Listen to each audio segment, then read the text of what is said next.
কোনো সমস্যা নাই, জোরে বলেন কথা ঠিক না ঠিক?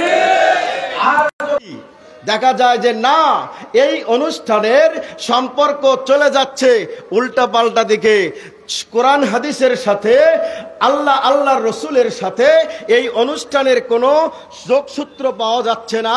কোরআন হাদিস অনুসারে এই পথ মত চলবে না, তাহলে মানা যায় না, ঠিক কিনা বলেন? কিন্তু আপনারা গভীর মনোযোগে খেয়াল করবেন, আজকের এই অনুষ্ঠানের সম্পর্ক আমরা যতদূর বললাম, শাহ সুফি সৈয়দ অজিদ আলী মেহেদি বাগী রহমাতুল্লাহ আলাই ওখানে গিয়েই শেষ নয়। এই অনুষ্ঠানের সম্পর্ক আর একটু উপরে গেলে চলে গেলে আপনারা দেখবেন এই অনুষ্ঠানের সম্পর্ক এমন একজন মহান ব্যক্তির সাথে, যেই ব্যক্তি এক মুহূর্তের মধ্যে আল্লাহ পাক রব্বুল আলামিনের পরম প্রিয় বন্ধু মুহাম্মদে মুস্তাফা আহমদে মুস্তাফা সাল্লাল্লাহু আলাইহি ওয়াসাল্লাম, যার কারণে আল্লাহ পাক রব্বুল আলামিন আসমান সৃষ্টি করেছেন, জমিন সৃষ্টি করেছেন, চন্দ্র সূর্য গ্রহ নক্ষত্র সমস্ত কিছু সৃষ্টি করেছেন। এই পৃথিবীতে আমার আল্লাহ পাক রব্বুল আলামিনের, এই পৃথিবীতে আমার আল্লাহ পাক রব্বুল আলামিন যার ওসিলায় সমস্ত কিছু সৃষ্টি করলেন, আমার আল্লাহ পাক রব্বুল আলামিন যেই নবীজি মুহাম্মদুর রাসূলুল্লাহ সাল্লাল্লাহু আলাইহি সাল্লামের ওসিলায় সমস্ত কিছু সৃষ্টি করলেন, ওই নবীজি মুহাম্মদুর রাসূলুল্লাহ সাল্লাল্লাহু আলাইহি ওয়াসাল্লামের সাথে এমন ভাবে সম্পর্ক হয়ে গেছে, যেই মহান দরদি আল্লাহর ওলি এক মুহূর্তের মধ্যে আল্লাহ পাকের হাবিবের সাথে দিদার হয়ে যেত। হযরত শাহ সুফি সৈয়দ ফাতে আলী ওয়েসি রসুলনামা রহমাতুল্লাহ আলাই, তার সাথে এই অনুষ্ঠানের সম্পর্ক চলে গেছে, বলেন সুবহানাল্লাহ। শুধুমাত্র এখানেই শেষ নয়, আজকের এই অনুষ্ঠানের সম্পর্ক চলে গেছে আরেকটু উপরে চলে গেলে দেখবেন এই অনুষ্ঠানের সম্পর্ক চলে গেছে আপনার নূর মোহাম্মদ নিজামপুরি রহমাতুল্লাহ আলাই ওনার সাথে। আরেকটু উপরের দিকে আমরা যদি খেয়াল করি, লক্ষ্য করি, আমরা স্রোতে বেশি আসি নাই, আমরা সম্পর্ক চলে গেছে আমাদের তরিকতের ইমাম, তরিকার সর্দার ইমামে রব্বানি, কায়ুমে জামানি, মাহবুবে সুবহানি, গাউসে সামদানি, রাফিউল মাকানি, হযরত মুজাদ্দিদ পাক আলপে সানি রহমাতুল্লাহ আলাই, ওনার সাথে সম্পর্ক চলে গেছে, বলেন সুবহানাল্লাহ। আমার জাকেরান আশেকান ভাইরা, শুধু এখানেই শেষ নয়, আর একটু উপরের দিকে যদি আমরা যাই, এই সম্পর্ক চলে গেছে হযরত খাজা বাকি বিল্লাহ রহমাতুল্লাহ এর সাথে। এইভাবে নেসবতে আপনি যখন উপরের দিকে চলে যাবেন, যখন আপনি যেতে থাকবেন, দেখবেন এই সম্পর্ক যেতে যেতে চলে গেছে সাহাবায়ে কেরামের সাথে, সালমান ফার্সির সাথে। সালমান ফার্সির সম্পর্ক চলে গেছে হযরত আবু বকর সিদ্দিক রাদিয়াল্লাহু তাআলা আনহু, ওনার সাথে। ওনার সম্পর্ক স্বয়ং আপনার আমার নবী আল্লাহ পাক রব্বুল আলামিনের পরম প্রিয় বন্ধু মুহাম্মদে মুস্তাফা আহমদে মুস্তাফা সাল্লাল্লাহু আলাইহি ওয়াসাল্লাম, ওনার সাথে সম্পর্ক চলে গেছে, বলেন সুবহানাল্লাহ। আল্লাহুম্মা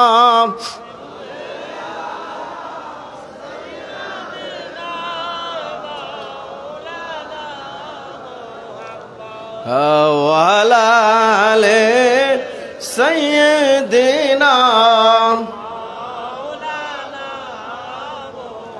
محمد اللهم صل على سيدنا مولانا محمد وعلى آل سيدنا مولانا। তাহলে বিষয়গুলো খেয়াল করেন যে এই সম্পর্ক চলে গেছে আল্লাহ এবং আল্লাহর রসুলের সাথে, বলেন সুবহানাল্লাহ। সুতরাং আজকের এই অনুষ্ঠানের সম্পর্ক এখানেই সীমাবদ্ধ নয়। এখান থেকে একটা বিষয় পরিষ্কার হয়ে গেল, আজকের এই অনুষ্ঠান থেকে আমরা যারা জাকের পার্টির পতাকা তলে ঐক্যবদ্ধ হওয়ার জন্য আমরা যারা এলাকাবাসী, থানাবাসী, জেলাবাসী, দেশবাসীকে আমরা যারা আহ্বান করছি, আমরা যারা হিজবুল্লাহর মহাইমাম সাহেবের পক্ষ থেকে আমরা যারা জাকের পার্টির পতাকা তলে ঐক্যবদ্ধ হওয়ার জন্য আমরা যারা আহ্বান করতেছি, এই আহ্বানটা হচ্ছে আল্লাহ রসুলের দিকে আহ্বান। এই আহ্বানের সম্পর্ক আল্লাহ রসুলের দিকে। বলেন সুবহানাল্লাহ। আমার জাকের আশিকান ভাইরা, এই জন্য আমরা যখন এই তরিকতের পথ মতের দিকে আসব, আমাদের সম্পর্ক হয়ে যাবে আল্লাহ এবং আল্লাহ রসুলের সাথে। বলেন সুবহানাল্লাহ। আমার জাকের আশিকান ভাইরা, গভীর মনোযোগ। এই সম্পর্ক, এই পথ মত কেমন? এই পৃথিবীতে সব চাইতে প্রিয়, সব চাইতে যাকে ভালোবাসা না দিলে ইমানদার হওয়া যায় না, যাকে ভালোবাসা না দিলে ইমানের পূর্ণতা আসে না, যার সম্পর্কে আপনার আমার নবী আল্লাহ পাকের পরম প্রিয় বন্ধু মুহাম্মদ মুস্তাফা সাল্লাল্লাহু আলাইহি ওয়াসাল্লাম হাদিস শরীফে বললেন, লা ইউমিনু আহাদুকুম হাত্তা আকুনা আহাব্বা ইলাইহি মিন ওয়ালিদিহি ওয়া ওয়ালাদিহি ওয়ান নাসি আজমাইন। জোরে বলেন সুবহানাল্লাহ। আমার জাকির নাশিকার ভাইরা, আল্লাহ পাক রব্বুল আলামিনের হাবিব, আপনার আমার আল্লাহ পাক রব্বুল আলামিনের হাবিব, আল্লাহ পাকের পরম প্রিয় বন্ধু আপনার আমার নবী মুহাম্মদুর রাসূলুল্লাহ সাল্লাল্লাহু আলাইহি সাল্লাম বললেন, দুনিয়ার ইমানদারেরা, মুমিন মুসলমানেরা রে,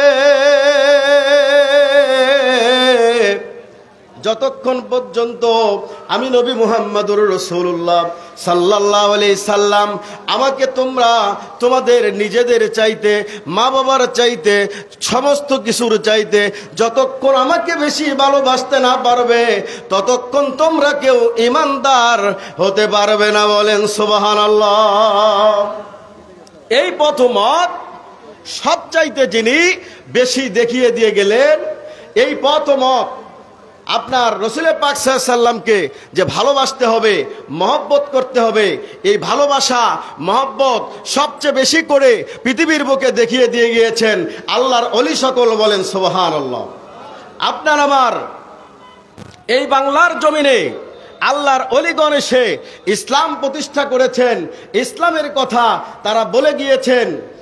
এই বাংলার জমিনে আপনি যেদিকে তাকাবেন, এখানে কোনো নবী আসে নাই, এখানে কোনো নবী পয়গম্বর আসেন নাই, এখানে আল্লাহর ওলিগণ ইসলাম প্রচার করেছে। বলেন সুবহানাল্লাহ। ইসলাম প্রচার এখানে কারা করেছে? জোরে বলেন, কারা করেছে? আল্লাহর ওলিরা ইসলাম প্রচার করেছে। বলেন সুবহানাল্লাহ। এজন্য সেই ওলিয়া উলিয়া যেই পথ মত আমাদেরকে দিয়ে দিয়েছেন, সেই পথ মতের উপরে আমরা চলবো। আল্লাহ পাক আমাদেরকে তৌফিক দান করুক। বলেন আমিন। সম্মানিত হাজিরিন, আমি এখানে কথা শেষ করছি। আসসালামু আলাইকুম ওয়া রাহমাতুল্লাহি ওয়া বারাকাতুহু। এমন জীবন তুমি করিও গঠন, মরণে হাসিবে তুমি কাঁদিবে ভ্রমণ। শত শত মুর্দা দেল মাটির উপরে, তার চাইতে অধিক ভালো যদিও কবরে। দেলকে চিন্তা করতে হবে, আর দেলকে চিন্তা করতে গেলে পরশ পাথরের কাছে যাইতে হবে। আপনার শরীরের অসুখ হইলে যেমন চিকিৎসা করতে হয়, তেমনি তেলকে যদি চিন্তা করতে চান, তাহলে তেল চিন্তা করা ডাক্তারের কাছে আপনাকে যেতেই হবে। এখন আপনাদের সামনে অত্যন্ত গুরুত্বপূর্ণ ওয়াজ নসিহত করবেন মুফতি মাওলানা ফজলুর রহমান। মুফতি মাওলানা ফজলুর রহমান।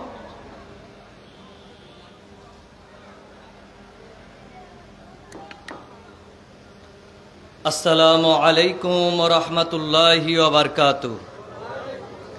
ইন্নাল হামদালিল্লাহি কুল্লু ওয়াহদাহু লা শারীকা লাহু ওয়া নাশহাদু আন্না সাইয়্যিদানা ওয়া নাবিয়্যানা ওয়া হাবিবানা ওয়া ওয়ালিয়ানা ওয়া মুরশিদানা মুহাম্মাদান عبده ورسوله أرسله بالحق بشيرا ونذيرا وداعيا إلى الله بإذنه وسراجا منيرا فقد قال الله تعالى في كلامه المجيد وفي فرقانه الحميد সকলে আমার সাথে জবান ছেড়ে দিয়ে শয়তানের গালে একটু জুতা মারেন পড়েন আউযু বিল্লাহি মিনাশ বিসমিল্লাহির রাহমানির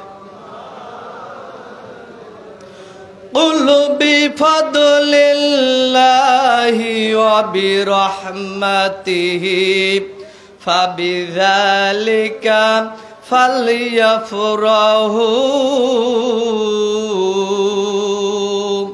هو خير مما يجمعون وقال تعالى قل إن كنتم تحبون الله فاتبعوني يحببكم الله ويغفر لكم ذنوبكم الله غفور رحيم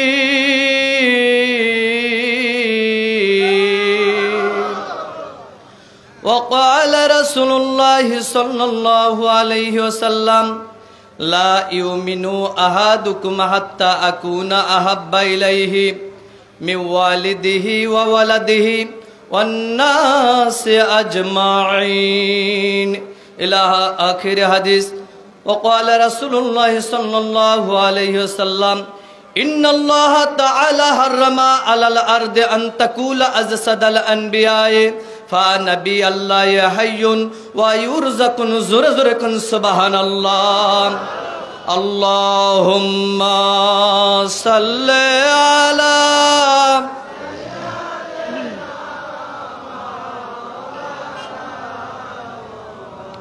وعلى آل سيدنا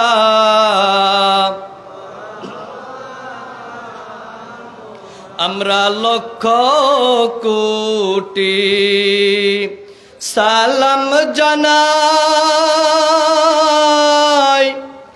আমার জিন্দা নবীর কদমে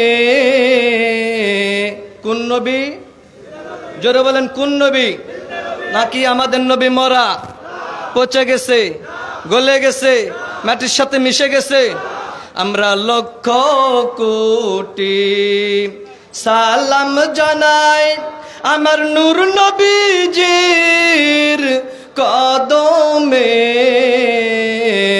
যার খাতিরে নাজাত পাবো রোজ হাশরের ময়দানে আল্লাহুম্মা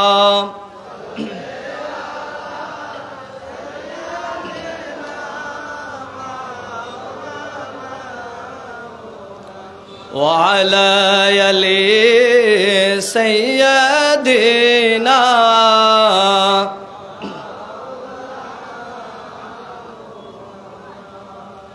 আমাদের নবী জিন্দা নবী কি নবী হযরত আবু বকর সিদ্দিক রাদিয়াল্লাহু তাআলা আনহু বলতেছে হে দুনিয়ার মানুষ শোনো আল্লাহর নবী যখন ইন্তিকাল মোবারক করলেন তাকে গোসল মোবারক করানো হলো কাফন মোবারক পরানো হলো দাফন মোবারক করানো হবে এমন সময় আমি আবু বকর আল্লাহর রাসূলকে কোলের মধ্যে নিয়া রওজার ভিতরে নামতেছিলাম সুবহানাল্লাহ বলেন তাকে যখন শোয়ানো হলো আমি আবু বকর চিন্তায় পড়ে নজরে কোন সুবহানাল্লাহ এই নবীর রূপ দর্শন আমি আর কখনো করতে পারবো না।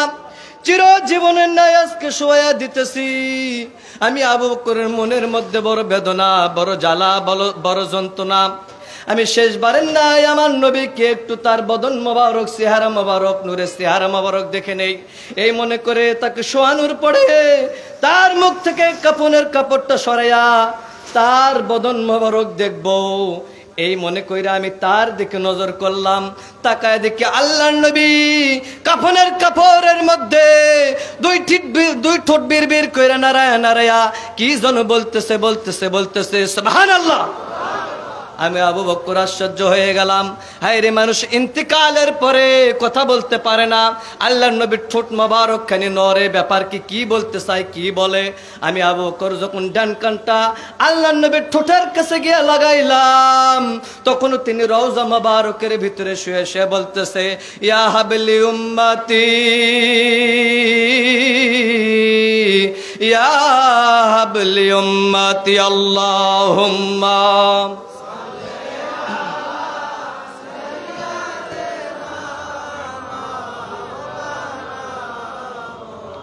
وعلى آل سيدنا।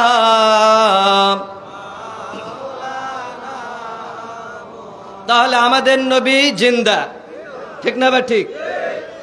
আমার নবীকে আল্লাহ রাব্বুল আলামিন এত ইজ্জত, এত সম্মান দিয়েছেন। আল্লাহ পাক এই নবীর শানে বলেন, ওয়া রাফা'না লাকা যিকরাক, সুবহানাল্লাহ বলেন। হাবিব, আপনার জিকিরকে, আপনার সম্মানকে, আপনার ইজ্জতকে, আপনার মর্যাদাকে আমি আল্লাহ রাব্বুল আলামিন বাড়িয়ে দিয়েছি। আল্লাহু আকবার। এই পৃথিবীর কোন মুফতি, মুহাদ্দিস, হাফেজ, কারি, মুন্সি, মৌলবী যদি আমার রাসূলের সম্মান কমাইতে চায়, পারবে না। কারণ যার সম্মান আল্লাহ পাক বাড়ায়া দেন, তার সম্মান পৃথিবীর কোন মানুষ কমাইতে পারে? জোরে বলেন, পারবে?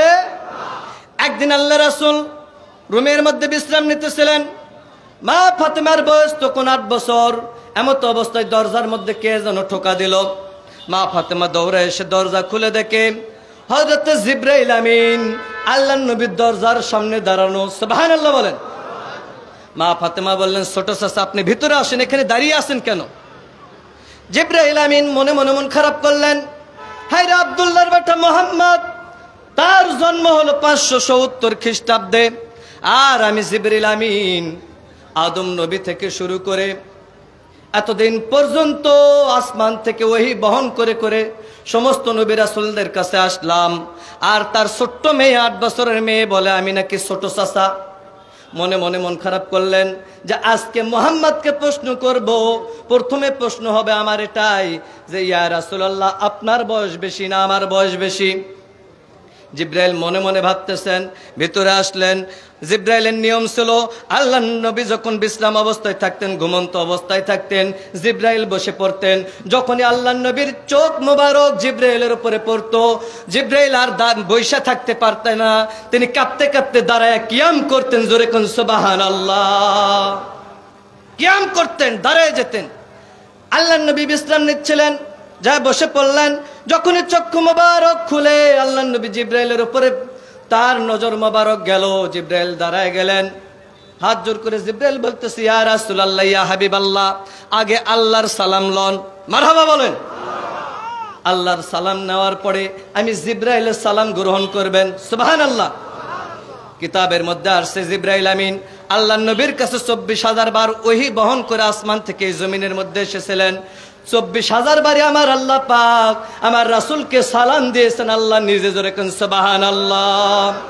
এরপরে সাথে সাথে জিবরাইলেও সালাম দিয়েছেন 24,000 বার। জিবরাইল আমিন বলবে, এখন বাকি, ইয়া রাসূলুল্লাহ, আপনার বয়স কত? এই কথা বলতে বাকি। আল্লাহর নবী বলে, হে জিবরাইল, বলো তোমার বয়স কত? সুবহানাল্লাহ বলবেন না? জিবরাইল আমিন আশ্চর্য হয়ে গেলেন। কিরে, যে প্রশ্ন আমি মুহাম্মদকে করব, উল্টা সেই প্রশ্ন মুহাম্মদ আমাকে করে, ব্যাপারটা কি? কারণটা তো বুঝলাম না। ধরা বুঝে আজকে খাইছি। আল্লাহর নবী জানে কি জানে না? আল্লাহর নবী বলে, আমি সামনে যেমন দেখি পিছনেও তেমন দেখি। ডাইনে যেমন দেখি, বামেও তেমন দেখি, উপরে যেমন দেখি, নিচেও তেমন দেখি। সুবহানাল্লাহ বলেন। হে জিব্রাইল, আমার কাছে কোনো কিছুই গোপন নয়, বলো তোমার বয়স কত? জিব্রাইল বলে, আজ বুঝি ধরা খাইছি। ইয়া রাসূলুল্লাহ, আমার অ্যাকুরেট বয়স কত আমি এটা নিজেও জানি না। সুবহানাল্লাহ বলেন। আল্লাহ নবী বললেন, হে জিব্রাইল, তুমি মনে করো, খেয়াল করো তো, তুমি সৃষ্টির পরে সর্বপ্রথমে কোন জিনিসটা তোমার নজরে পড়েছিল? জিব্রাইল আমিন বলে, ইয়া রাসূলুল্লাহ, ইয়া হাবিবাল্লাহ, আমি চতুর্থ হেজাবের মধ্যে একটা উজ্জ্বল নূরের তারকা ঝলমল ঝলমল করে জ্বলা দেখেছি। আমি সৃষ্টির পরে এটা যখন দেখলাম, এত তৃপ্তি সহকারে এটা দেখতেছিলাম, দেখতে দেখতে একাধারে চলে গেছে ৭০,০০০ বছর। জোরে কোন সুবহানাল্লাহ। আল্লাহ নবী বলে, ৭০,০০০ বছর পরে কি দেখলা? বলে, ইয়া রাসূলুল্লাহ, হঠাৎ করে একদিন দেখি এই তারকাটা নিভে গেছে, ডুবে গেছে, অস্তমিত হয়ে গেছে। আল্লাহ রাসূল বলে, হে জিব্রাইল, তারপর কি হলো? বলে, আমি তাকায় থাকলাম, এত মজার তারকা, আমার ভালো লাগে দেখতে। তাকায় থাকতে থাকতে দেখি আবার ৭০,০০০ বছর চলে গেছে। ঠিক ৭০,০০০ বছর পরে আবার ওই জায়গায় ওই তারকাটা, নূরের তারকা উদিত হয়েছে। সুবহানাল্লাহ বলেন। হে জিব্রাইল, তুমি তোমার বয়সে এই তারকাটা কতবার দেখেছো? জিব্রাইল বলে, ইয়া রাসূলুল্লাহ, ইয়া হাবিবাল্লাহ, আমি প্রথমে দেখেছি ৭০,০০০ বছর উদিত অবস্থায়, এরপরে ডুবন্ত অবস্থায় দেখেছি ৭০,০০০ বছর, এরপরে আবার উদিত অবস্থায় দেখেছি ৭০,০০০ বছর, আবার ডুবে গেছে ৭০,০০০ বছর পর উদিত হয়েছে। এইভাবে আমি জিব্রাইলের বয়সে ৭২,০০০ বছর দেখেছি। জোরে কোন সুবহানাল্লাহ। জিব্রাইলকে এবার আল্লাহ রাসূল বললেন, হে জিব্রাইল, ওই তারকাটা আমি যদি তোমাকে দেখাই, তুমি কি চিনতে পারবা? বলে, ইয়া রাসূলুল্লাহ, এটা কতদিন আগে ডুবে গেছে, এটা কেমনে দেখানো সম্ভব? আল্লাহ রাসূল বলে, আমি যদি দেখাইতে পারি, তুমি কি চিনতে পারবা? মারহাবা বলেন। জিব্রাইল বলে, ইয়া রাসূলুল্লাহ, যে তারকা ৭০,০০০ বছর উদিত অবস্থায় দেখলাম, ডুবন্ত অবস্থায় ৭০,০০০ বছর দেখলাম, আমার বয়সে ৭২,০০০ বছর এইভাবে উদিত আর ডুবন্ত অবস্থায় দেখলাম, এই তারকা চিন্তা আমার ভুল হবে না। আল্লাহ রাসূল তার আস্তিনের জামা মোবারকের বোতাম মোবারক খুলে দিয়ে বলতেছেন, ইয়া আখি জিব্রাইল উনজুর সাদরি, হে জিব্রাইল ভাই, আমার বক্ষের দিকে তাকাও। জিব্রাইল একটা চিৎকার মেরে বলে, ইয়া রাসূলুল্লাহ, ইয়া হাবিবাল্লাহ, ওই তারকাটা আপনার বক্ষের মধ্যে দেখা যায়। জোরে কোন সুবহানাল্লাহ। আল্লাহুম্মা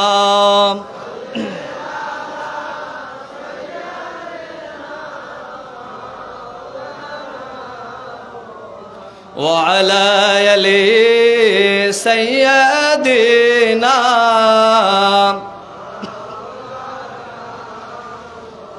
জিব্রাইল আশ্চর্য হয়ে গেলেন। আশ্চর্য হওয়ারই কথা, ঠিক না বা ঠিক? আল্লাহ নবী বললেন, হে জিব্রাইল, এখন শোনো, ওই তারকাটা ইসলাম, আমি নবী মুহাম্মদুর রাসূলুল্লাহ সাল্লাল্লাহু আলাইহি ওয়াসাল্লাম। জিব্রাইল আশ্চর্য হয়ে বললেন, ইয়া রাসূলুল্লাহ, ইয়া হাবিবাল্লাহ, ওই তারকাটা যদি আপনি হন, তাহলে আমার বয়সের তো কোনো হিসাব নাই, তাহলে আপনার বয়স বেশি। জোরে জোরে কোন মারহাবা। হে জিব্রাইল, তাহলে স্বীকার করছো আমার বয়স বেশি? বলে, হ্যাঁ। বলে, তাহলে শোনো, আমার ছোট্ট মেয়ে ফাতেমা, তার বয়স শরীয়তে ৮ বছর। তুমি মন খারাপ করেছো, আমার মেয়ে তোমাকে ছোট চাচা ডাকলো কেন? এখন শোনো, আমার বয়স বেশি মেনে নিয়েছো, এখন আমি রাসূল বলতেছে আমার মেয়ে ফাতেমার বয়স তুমি জিব্রাইলের চাইতেও আরো বেশি। সুবহানাল্লাহ বলেন। বলে, হুজুর দলিল কি? কোথায় থেকে আলোচনা করতেছেন? দাকাইকুল আখবারের মধ্যে ইমাম গাজ্জালী রাহমাতুল্লাহ আলাইহি 5 পৃষ্ঠার মধ্যে প্রথম অধ্যায়ের মধ্যে নূরে মুহাম্মাদের আগমন সম্পর্কে লিখতে গিয়া তিনি লিখেছেন এই ঘটনা। সুবহানাল্লাহ বলবেন না? এরপরে জিব্রাইল আমিনকে আল্লাহ রাসূল যখন বললেন, মা ফাতেমার বয়স বেশি, বলে, ইয়া রাসূলুল্লাহ, এতক্ষণ না হয় আপনার বয়স বেশি এটা মানলাম, আপনার মেয়ের বয়স বেশি এটা তো আর মানা যায় না। বলে, তাহলে শোনো, আল্লাহ পাক কখনো আমাকে লণ্ঠনের মধ্যে বাতি জ্বালায়া নূরের প্রদীপ বানায়া, কখনো জান্নাতের মধ্যে আকিক পাথরের ন্যায় রূপ দিয়া, কখনো আমাকে ময়ূর রূপে আকৃতি দিয়া আল্লাহ পাক আমার রূপ দর্শন করেছেন। জান্নাতের মধ্যে একটা গাছ আছে, ইমাম গাজ্জালী লিখতেছেন, জান্নাতের মধ্যে একটা গাছ আছে, এই গাছটার নাম হলো শাজারাতুল ইয়াকিন, ইয়াকিনের গাছ। এই গাছের মধ্যে 3টা ডাল। কয়টা ডাল? জোরে বলেন, জোরে বলেন, কয়টা? একটা ডালের মধ্যে লেখা ইসলাম, আর একটা ডালের মধ্যে লেখা ঈমান, আর একটা ডালের মধ্যে লেখা ইহসান। সুবহানাল্লাহ বলবেন না? আল্লাহ রাব্বুল আলামিন আল্লাহর রাসূলকে ময়ূর আকৃতি দান কইরা ইসলামের ডালের মধ্যে বসাইলেন নাম, তাকে ইহসানের ডালের মধ্যে বসান নাই। আল্লাহ রাব্বুল আলামিন তাকে ঈমানের ডালের মধ্যে বসাইছেন। এই কারণে নবী হলো আমার ঈমানের ঈমান। জোরে কোন সুবহানাল্লাহ। আরে ভালো যদি বাঁচতে হয় নবীকে বাসো, বলেন মন যদি দিতে হয় নবীকে দিও। ভালো যদি বাঁচতে হয় নবীকে বাসো। নবী তরানেওয়ালা, নবী বাঁচানেওয়ালা, জানের চেয়ে অধিক প্রিয় নবীকে বাসো। মন যদি দিতে হয় নবীকে দিও। ভালো যদি বাঁচতে হয় নবীকে বাসো। সাকারাতের বিছানাতে কি যে যন্ত্রণা, শ্বাস সমুদ্রের পানি দিলেও তৃষ্ণা মিটে না। মৌতেরি বিছানাতে কি যে যন্ত্রণা, শ্বাস সমুদ্রের পানি দিলেও তৃষ্ণা মিটে না। কাউসারের মালিক নবী, নবীকে ডাকো, বলেন কাউসারের মন যদি দিতে হয় নবীকে দিও। ভালো যদি বাঁচতে চাও নবীকে বাসো। নবীকে ভালোবাসার দরকার আছে না নাই? কম না বেশি? ভালোবাসা যাবে কিনা দেখি, সামনে একটু অগ্রসর হই। বুখারী প্রথম খণ্ড 7 পৃষ্ঠা হাদিস নম্বর 15। যেই বুখারীর মধ্যে জের জবর পেশ নাই, বাংলার গোষ্ঠী নাই, সব মৌলবী পড়ার মতো ক্ষমতা রাখে না। ওই কিতাবের পৃষ্ঠা নাম্বার বললাম। এবং মিশকাতুল মাসাবির মধ্যে 12 পৃষ্ঠায় হাদিস নম্বর 7 আল্লাহর নবী ইরশাদ করতেছেন, লা ইউমিনু আহাদুকুম হাত্তা আকুনা আহাব্বা ইলাইহি মিন ওয়ালিদিহি ওয়া ওয়ালাদিহি ওয়ান নাসি আজমাইন। জোরে কোন মারহাবা। আল্লাহর নবী বলে, হে দুনিয়ার মানুষ শোনো, লা ইউমিনু, তোমরা মুমিন হতে পারবে না, আহাদুকুম, তোমাদের একজনও কেউ, হাত্তা, ততক্ষণ পর্যন্ত, আকুনা, যতক্ষণ পর্যন্ত না হব, আহাব্বা ইলাইহি মিন ওয়ালিদিহি ওয়া ওয়ালাদিহি ওয়ান নাসি আজমাইন, যতক্ষণ আমি রাসূল তোমাদের সব কিছুর চাইতে, পিতামাতার চাইতে, আত্মীয় স্বজনের চাইতে, অন্য হাদিসের মধ্যে এসেছে এই পৃথিবীর সমস্ত ধন সম্পদের চাইতে, সমস্ত জগৎবাসীর চাইতে আমি রাসূল তোমাদের প্রাণপ্রিয় না হব, ততক্ষণ তোমরা লা ইউমিন, মুমিন হতে পারবে না। আমাকে ভালোবাসলেই মুমিন হওয়া যাবে। জোরে কোন সুবহানাল্লাহ। বুখারী শরীফের মধ্যে ইমাম বুখারী রাহমাতুল্লাহ আলাইহি 7 পৃষ্ঠার মধ্যে তিনি একটা বাব উল্লেখ করে এই বাবের নাম দিয়েছেন ক্বালু হুব্বুর রাসূল সাল্লাল্লাহু আলাইহি সাল্লাম মিনাল ঈমান। আমার রাসূলের প্রেম প্রীতি মহব্বত ভালোবাসার নামই হলো ঈমান। জোরে কোন সুবহানাল্লাহ।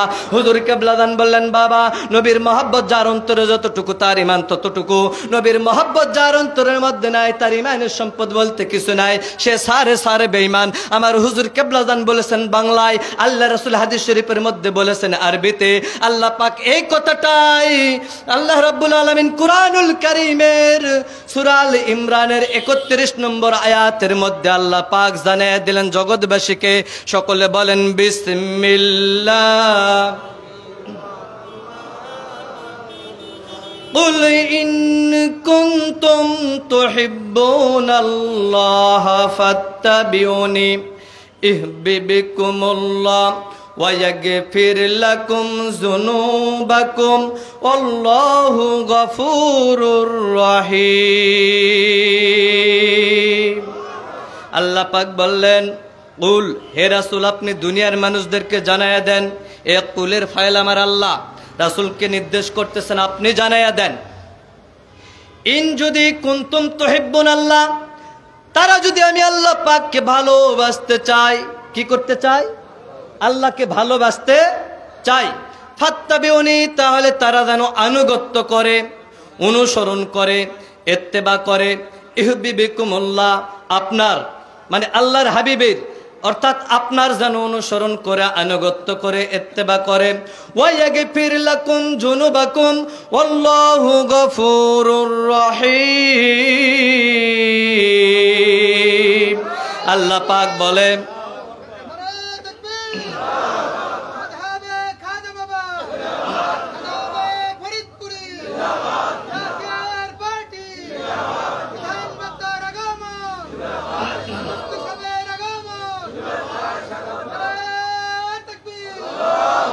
আমার আল্লাহ পাক বলেন, হাবিব আপনার আনুগত্য যদি কেউ করে তাহলে আমি আল্লাহর ভালোবাসা অর্জন করতে সে সক্ষম। সুবহানাল্লাহ।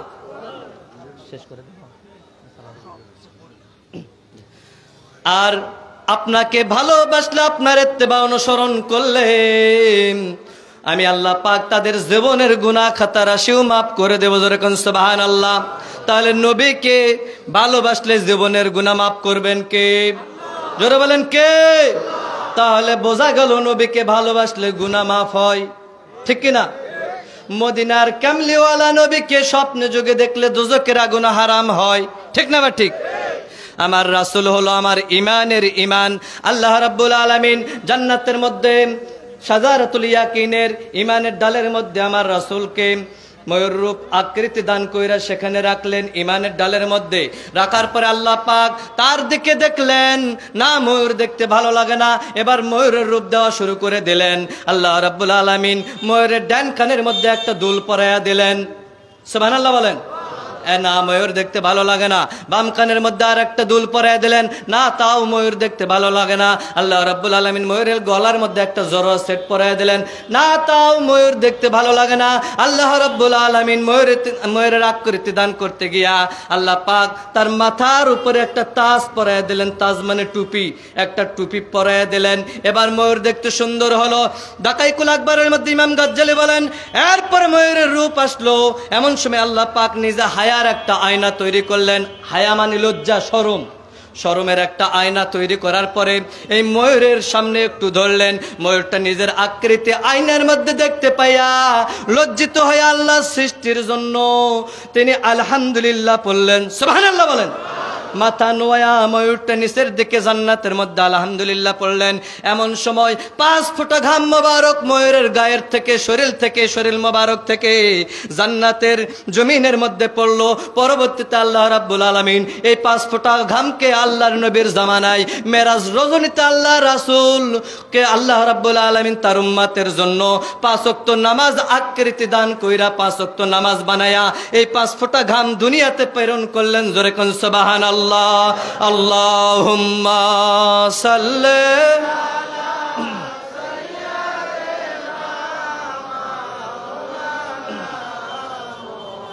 ওয়া আলা আলি সাইয়্যিদিনা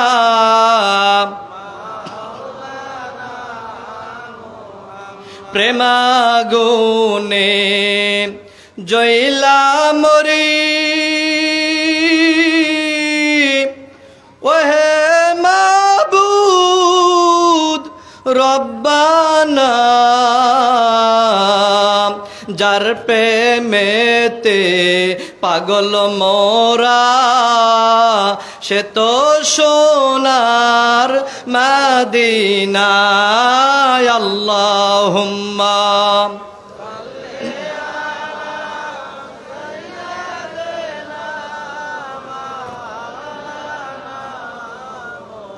وعلى آل سيدنا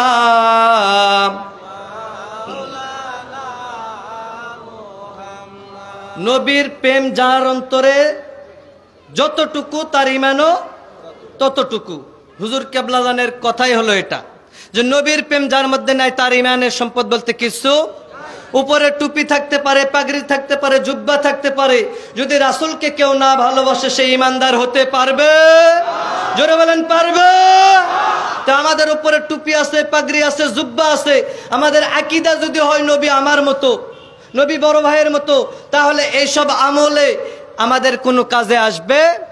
একটা বিল্ডিং করা হলো, বিল্ডিং এর ফাউন্ডেশন যদি দুর্বল হয় আর উপরে কারুকার্য মুজাহিদ যদি ঠিক থাকে, চাকচিক্য ঠিক থাকে, বিল্ডিং কি টিকবে? তো উপরে টুপি আছে, পাগড়ি আছে, দাড়ি আছে, জুব্বা আছে, সব ঠিক আছে, কিন্তু নবী আমার মতো। নাউজুবিল্লাহ বলেন। একটা বাড়িতে আপনার মা আছে, আপনার স্ত্রী আছে, সূরা মুজাদিলের মধ্যে তাফসীরের মধ্যে এসেছে, আমার আল্লাহ রাব্বুল আলামিন জানায় দিয়েছেন, কোন ব্যক্তি যদি মাকে স্ত্রীর সাথে তার অঙ্গ প্রত্যঙ্গের তুলনা করে, কিয়ামতের রোজ হাসরের ময়দানে আল্লাহ রাব্বুল আলামিন তাকে জিনাকারীর কাতারে দাঁড় করাইবেন। জোরে কোন নাউজুবিল্লাহ। যদি কেউ বলে মা তোমার দুইটা চোখ হরিণের মতো, ঠিক আমার স্ত্রীর মতো দেখতে, তাহলেও তাকে জিনাকারীর কাতারে দাঁড় করানো হবে। আবার কেউ যদি বলে স্ত্রীকে, হে স্ত্রী, ওহে স্ত্রী শোনো, তোমার নাকটা দেখতে এত সুন্দর ঠিক আমার মায়ের মতো, তাহলেও তাকে জিনাকারীর কাতারে দাঁড় করানো হবে। তাহলে একটা বাড়িতে দুইজনই মহিলা, দুইজনারই চোখ আছে, মুখ আছে, নাক আছে, কান আছে, মাথা আছে, দুই হাত আছে, পা আছে, দেখতে শুনতে অবয়বে গঠনে আকৃতিতে দেখতে শুনতে দুইটাই মহিলা, দুইটাই একই রকম অঙ্গ প্রত্যঙ্গের দিক দিয়েও এক, কিন্তু মা আর বউ, মা আর স্ত্রী, একজনের সাথে আরেকজনের অঙ্গ প্রত্যঙ্গের তুলনা করলে জিনাকারীর কাতারে যদি দাঁড় করানো হয়, তাহলে সাধারণ মানুষের ক্ষেত্রে যদি এরূপ হয়, তাহলে নবী আমার ইমানের ইমান, নবীকে আমাদের মতো মনে করা যাবে? যারা বলেন যাবে, তাদেরকে কোন কাতারে আল্লাহ পাক দাঁড় করাবেন আল্লাহ পাক কি ভালো জানেন, ঠিক না বা ঠিক? ওদিকে আমরা যাব না। আল্লাহ রাব্বুল আলামিন আমার রাসূলের প্রেম দিয়ে আমাদের অন্তরটাকে ভরপুর করে দেন, জোরে বলেন আমিন। এটা জাকের পার্টির আজিমুসান দাওয়াতে ইসলামী জলসা, ঠিক না? জাকের পার্টির চেয়ারম্যান মোস্তফা আমির ফয়সল মুজাদ্দিদি। মোস্তফা শব্দের অর্থ হলো নির্বাচিত, মনোনীত। আমির শব্দের অর্থ হলো নেতা।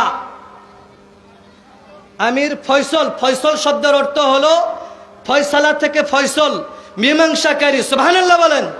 অর্থাৎ আল্লাহ পাকের তরফ থেকে এই নেতা, সেই নেতা, যে নেতা পৃথিবীর জমিনে সমস্ত বিবাদ মীমাংসা করতে আসছে, যেরকম আলহামদুলিল্লাহ। এটা সেই নেতা, জাকের পার্টির চেয়ারম্যান। তার নামের অর্থ বললাম, তার শক্তি আছে না? একজন জাকের ভাই, তিনি গেছেন, আমার সময় শেষ, যেহেতু প্রধান মেহমান এখানে আসছেন, আমি আর কথা এগোবো না। আমা আলাইনা ইল্লাল বালাগ। আসসালামু আলাইকুম ওয়া রাহমাতুল্লাহি ওয়া বারাকাতুহু। আল্লাহুম্মা সাল্লি। আজকের এই জলসায় আগত বিভিন্ন উপজেলা থেকে জাকেরানা শেখান ভাই বোনেরা, অত্র এলাকার জাকেরানা শেখান ভাই বোনেরা, এখন আপনাদের সামনে কোরআন ও হাদিস থেকে অত্যন্ত গুরুত্বপূর্ণ ওয়াজ নসিহত ফরমাইবেন বিশ্বলি খাজা বাবা ফরিদপুরি কুদ্দুস নাসিরুল আজিজ সাহেবের প্রতিষ্ঠিত বিশ্ব জাকের মঞ্জিল আলিয়ার কামিল মাদ্রাসার মুদাররিস, জাকের পার্টি ওলামা ফ্রন্টের সম্মানিত সিনিয়র সহ সভাপতি, জাকের পার্টি কেন্দ্রীয় পরিষদের সদস্য মুফতি মাওলানা মুআজ্জেম হোসেন সাহেব, মুফতি মাওলানা মুআজ্জেম হোসেন সূত্রাপুরী সাহেব। নারায়ে তাকবীর। বিশ্বলি খাজা বাবা ফরিদপুরি, শাহনশাহ এনায়েতপুরি, বিশ্ব জাকের মঞ্জিল, জাকের পার্টি। আজকের জলসার প্রধান বক্তা, আজকের জলসার প্রধান বক্তা সিরাজগঞ্জ জেলার পক্ষ থেকে নারায়ে তাকবীর।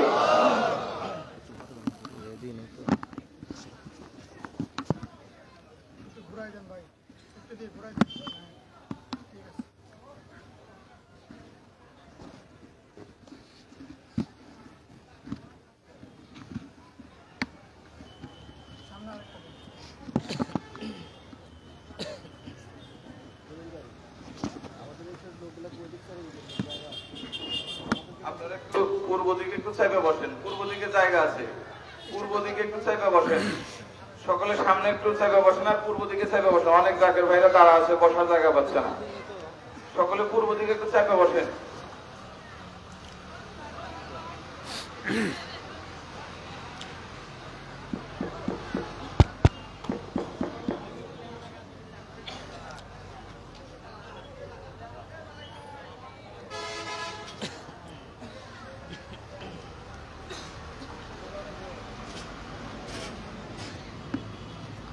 আসসালামু আলাইকুম ওয়া রাহমাতুল্লাহি ওয়া বারাকাতুহু। ওয়া আলাইকুম আসসালাম ওয়া রাহমাতুল্লাহি ওয়া বারাকাতুহু।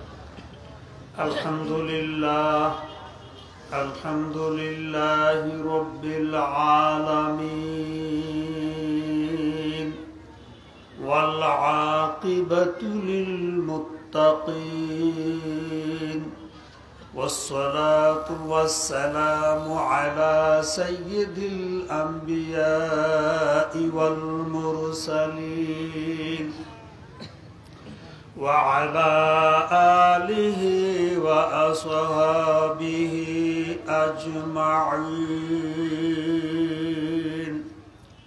أعوذ بالله من الشيطان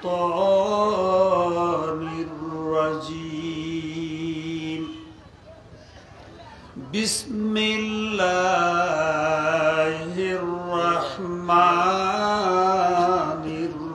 الرحيم.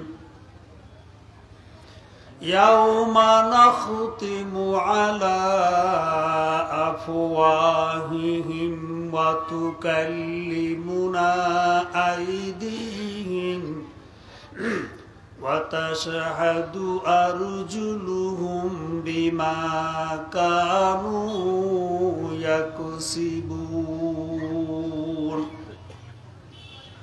وقال رسول الله صلى الله عليه وسلم: ألا إن في الجسد مضغة إذا صلحت صلح الجسد كله وإذا فسدت فسد الجسد كله ألا وهي القلب.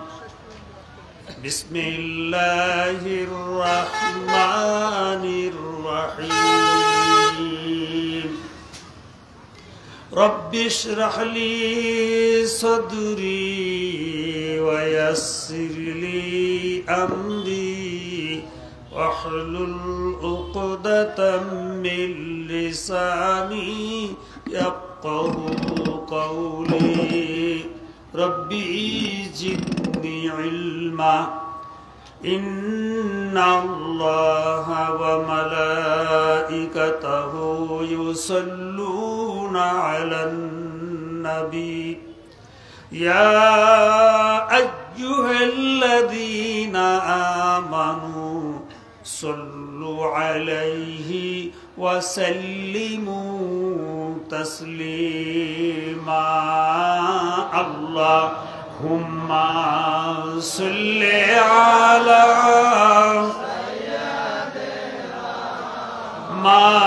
مولانا محمد وعلى آل سيدنا مولانا محمد. এই দুনিয়া পড়ে থাকবে,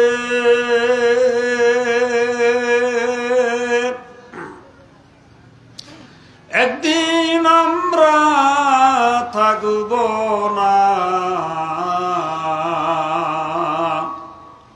সবাই মোদের ভুলে যাবে, নবী আপনি ভুলেন না। আল্লাহুম্মা সাল্লি সাইয়্যিদিনা মাওলানা মুহাম্মদ ওয়া আলা আলি সাইয়্যিদিনা মাওলানা মুহাম্মদ। কাফনের কাপড় পরতে হবে, এই কাপড় তোর থাকবে না। ধনী বলো গরিব বলো, আজরাইল কাউকে ছাড়বে না। আল্লাহুম্মা সাল্লি সাইয়্যিদিনা মাওলানা মুহাম্মদ ওয়া আলা আলি সাইয়্যিদিনা মাওলানা মুহাম্মদ। সুবহানাল্লাহ আলহামদুলিল্লাহ লা ইলাহা ইল্লাল্লাহ সুবহানাল্লাহ আলহামদুলিল্লাহ লা ইলাহা ইল্লাল্লাহ দরজাবিহীন করে তুমি কেমন করে থাকবে রে যাবার বেলায় সঙ্গে করে কি ধন্যি বা সঙ্গে হেতে সুবহানাল্লাহ আলহামদুলিল্লাহ লা ইলাহা ইল্লাল্লাহ সুবহানাল্লাহ আলহামদুলিল্লাহ লা ইলাহা ইল্লাল্লাহ আসসালাতু ওয়াসসালামু আলাইকা ইয়া রাসূলুল্লাহ আসসালাতু ওয়াসসালামু আলাইকা ইয়া হাবিবাল্লাহ আসসালাতু ওয়াসসালামু আলাইকা ইয়া রাহমাতাল লিল আলামিন আম্মা বাদ স্বনামধন্য অধ্যকার এই পবিত্র ইসলামী জলসার জনাব সভাপতি সাহেব, আজকের এই মাহফিলের প্রধান অতিথি, বিশেষ অতিথি, সম্মানিত উলামা ইকরামগণ এবং সিরাজগঞ্জ জেলার বিভিন্ন উপজেলার সভাপতিগণ, সম্পাদকগণ, ইউনিয়নের সভাপতিগণ, সম্পাদকগণ সহ সমস্ত আশেকান জাকেরান ধর্মপ্রাণ মমিন মুসলমান ভাইয়েরা, পর্দার অন্তরালে আমার বোনেরা, ডায়েসে উপস্থিত সুধীজন, সম্মানিত উলামা ইকরামগণ, দরবার শরীফ থেকে আগত সম্মানিত উলামা ইকরামগণ, সিরাজগঞ্জ জেলার মাননীয় সভাপতি সাহেব সহ সকলকে অত্র এলাকার সম্মানিত উলামা ইকরামগণ যারা আছেন, মুফতি সাহেবগণ, মুহাদ্দিস সাহেবগণ, আদিব সাহেবগণ, মুফাসসির সাহেবগণ, মৌলভী সাহেবগণ, মুন্সি সাহেবগণ, সর্বস্তরের আলেম উলামাগণ যারা আছেন, ইমাম সাহেবগণ, সবার প্রতি আমার স্বাগত সালাম। সকলে আমার স্বাগত সালাম গ্রহণ করুন। আসসালামু আলাইকুম ওয়া রাহমাতুল্লাহি ওয়া বারাকাতুহু। ওয়া আলাইকুম আসসালাম ওয়া রাহমাতুল্লাহি ওয়া বারাকাতুহু। আমি আমার আলোচনার পূর্বে আমার মহান পীর ও মুর্শিদ বিশ্বলি খাজা শাহ সুফি আল্লামা ফরিদপুরি কেবলাজান সাহেবের কদম মুবারকে নেক দোয়া নেক তাওয়াজ্জু কামনা করে মহান আরশ আজিমের অধিপতি রব্বুল আলামিনের শাহী দরবারে রহমত এবং সাহায্য কামনা করে আমি আমার আলোচনা শুরু করছি। বন্ধুগণ, আল্লাহ রাব্বুল আলামিন ইরশাদ করেছেন, ইন্নামাল মুমিনুনা ইখওয়াতুন, নিশ্চয় সমস্ত মুমিনেরা ভাই ভাই। সমস্ত মুমিনেরা কি ভাই ভাই? আওয়াজ করে বলুন কি ভাই ভাই? সমস্ত মুমিনেরা ভাই ভাই। আল্লাহর নবী সাল্লাল্লাহু তাআলা আলাইহি ওয়াসাল্লাম ইরশাদ করেন, ইন্নামাল মুসলিমুনা ইখওয়াতুন, নিশ্চয় সমস্ত মুসলমানেরা ভাই ভাই। সমস্ত মুসলমানেরা কি ভাই ভাই। আল্লাহ রাব্বুল আলামিন ইরশাদ করেন, খুলিকাল ইনসানু ওয়াহিদান যাকারা ওয়াল উনসা। মহান আল্লাহ রাব্বুল আলামিন ইরশাদ করেন, আমি সমস্ত মানব জাতিকে, সমস্ত ইনসানকে, সমস্ত ম্যানকে এক পিতা এক মাতা হতে সৃষ্টি করেছি। চিৎকার দিয়ে বলুন সুবহানাল্লাহ। এক পিতা হযরত আদম আলাইহিস সালাম। এক পিতা কে? হযরত, সবাই মুখ খুলে বলুন কে? হযরত আদম আলাইহিস সালাম। এক মাতা কে? আম্মাজান হযরত হাওয়া আলাইহিস সালাম। এই দুই মানুষ থেকে সমস্ত মানব জাতিকে আল্লাহ পাক সৃষ্টি করেছেন। তাই তাফসীরের মধ্যে এসেছে, সৃষ্টিগত দিক থেকে সমস্ত মানব জাতি ভাই ভাই। সৃষ্টিগত দিক থেকে সমস্ত মানব জাতি কি ভাই ভাই। যেহেতু সমস্ত মানব জাতির আদি পিতা আদি মাতা কয়জন? আওয়াজ করে বলুন কয়জন? আর ইমানি দিক থেকে সমস্ত মুমিনেরা ভাই ভাই। ইমানি দিক থেকে সমস্ত মুমিনেরা কি ভাই ভাই। সৃষ্টিগত দিক থেকে সমস্ত মানুষ ভাই ভাই। আর ইমানি দিক থেকে সমস্ত মুমিনেরা ভাই ভাই। সূরা নিসার মধ্যে আল্লাহ পাক বলেছেন, সমস্ত মানুষ সম্পর্কে আল্লাহ পাক জানিয়ে দিয়েছেন, সমস্ত ইমানদার মুমিন পুরুষ এবং নারী, সমস্ত ইমানদার পুরুষ এবং নারী সকলেই তারা পরস্পর ভাই বোন। পরস্পর কি? ভাই বোন। এটি হলো কোন ভাই বোন? ইমানি ভাই বোন। কোন ভাই বোন? ইমানি ভাই বোন। একজন মুসলিম ভাই যদি বিপদে পড়ে, তাহলে একজন মুসলিম বোনের পক্ষে যদি সম্ভব হয় তাকে বিপদ থেকে সাহায্য সহযোগিতা করা, উদ্ধার করা, তাহলে সে বোন তাকে সাহায্য সহযোগিতা করবে, হেল্প করবে। এমনি ভাবে কোনো ইমানদার নারী যদি বিপদে পড়ে, তাহলে কোনো ইমানদার পুরুষ তার যদি সহযোগিতা করার সুযোগ থাকে, তাহলে তিনি তাকে সহযোগিতা করবেন। এদিক দিয়ে হলো ইমানি ভাই বোন। আল্লাহ পাক রব্বুল আলামিন কোরআন পাকে ইরশাদ করেছেন, তাহলে সমস্ত ইমানদারেরা ভাই বোন। সমস্ত ইমানদারেরা কি? আওয়াজ করে বলেন, সমস্ত ইমানদারেরা কি? ভাই বোন। হতে পারে আমরা বিভিন্ন তরিকার মানুষ, কিন্তু মূলত আমরা সকলেই মুসলমানের ছেলে, মুসলমান। আমাদের সকলেরই কালেমা লা ইলাহা ইল্লাল্লাহু মুহাম্মাদুর রাসূলুল্লাহ। সবাই বলুন সাল্লাল্লাহু আলাইহি ওয়াসাল্লাম। এই কালেমার মধ্যে কোনো পার্থক্য আছে? সারা পৃথিবীতে যত মুমিন মুসলমান ভাই বোনেরা আছে, সকলেই তো এই কালেমার উপরে মুসলমান হয়েছে, নাকি? এই কালেমার উপরে আমরা সবাই ঈমান এনেছি। এই কালেমার উপরে ঈমান না আনলে কেউ মুমিন হতে পারে না। 5 ওয়াক্ত নামাজ আমরা সবাই স্বীকার করি এবং আদায় করি, কথা ঠিক না বেড়ি? তাহলে কালেমার মধ্যে কোনো পার্থক্য নাই, আছে? 5 ওয়াক্ত নামাজের মধ্যে কোনো পার্থক্য আছে? মাহে রমজান বছরে একবার, চন্দ্রমাস হিসাবে একবার রোজা রাখতে হয়। এই 1 মাস রোজা রাখার মধ্যে কোনো পার্থক্য আমাদের মধ্যে আছে? না কেউ বলবেন যে ভাই আত্মশেলারা 1 মাস রোজা রাখে, আমরা একটানা 40 দিন রোজা রাখি, হবে নাকি?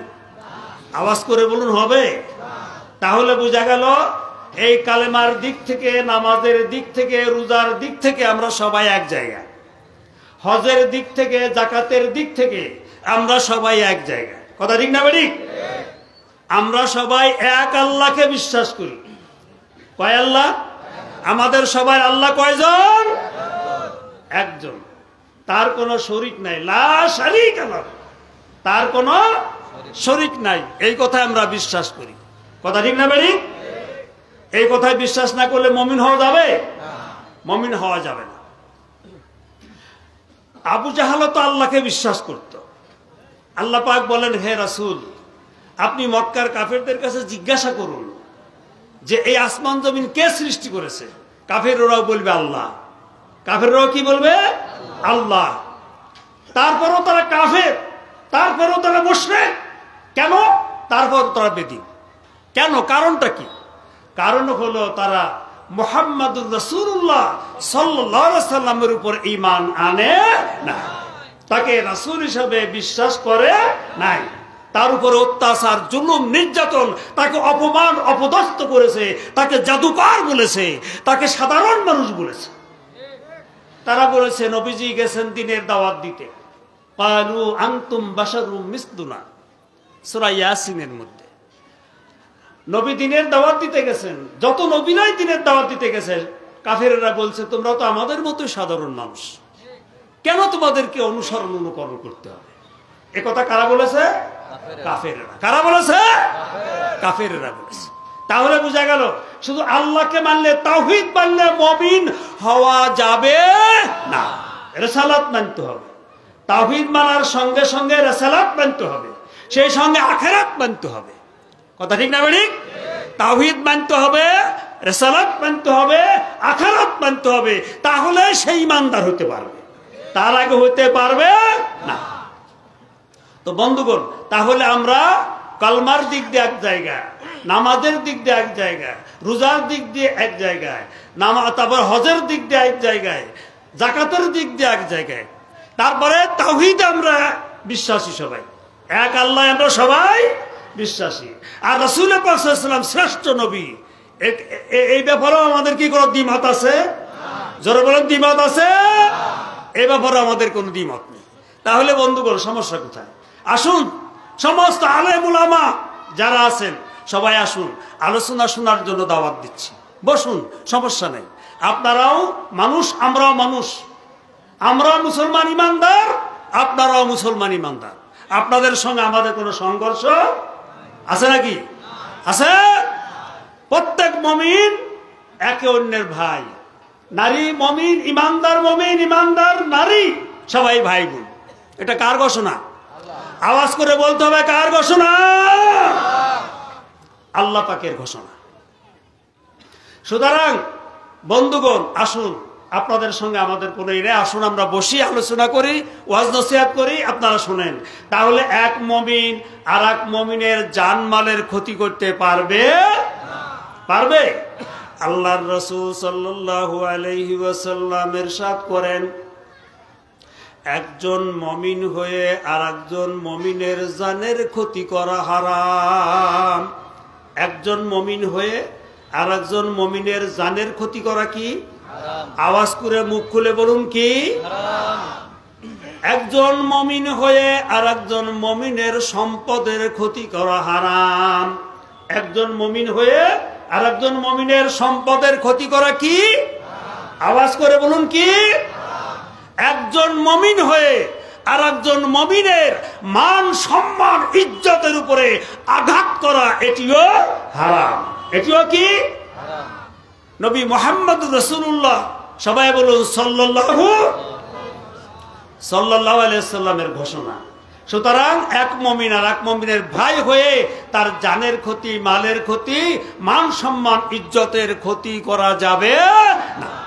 আল্লাহ নবী সাল্লাল্লাহু আলাইহি ওয়াসাল্লাম ইরশাদ করেন, মান সালিমাল মুসলিমুনা মিন লিসানিহি ওয়া ইয়াদিহি, ওই ব্যক্তি মুসলমান হতে পারবে না যেই ব্যক্তির কথার দ্বারা, হাতের দ্বারা অন্য মুমিনেরা কষ্ট পায়, অন্য মুমিনেরা কষ্ট পায়।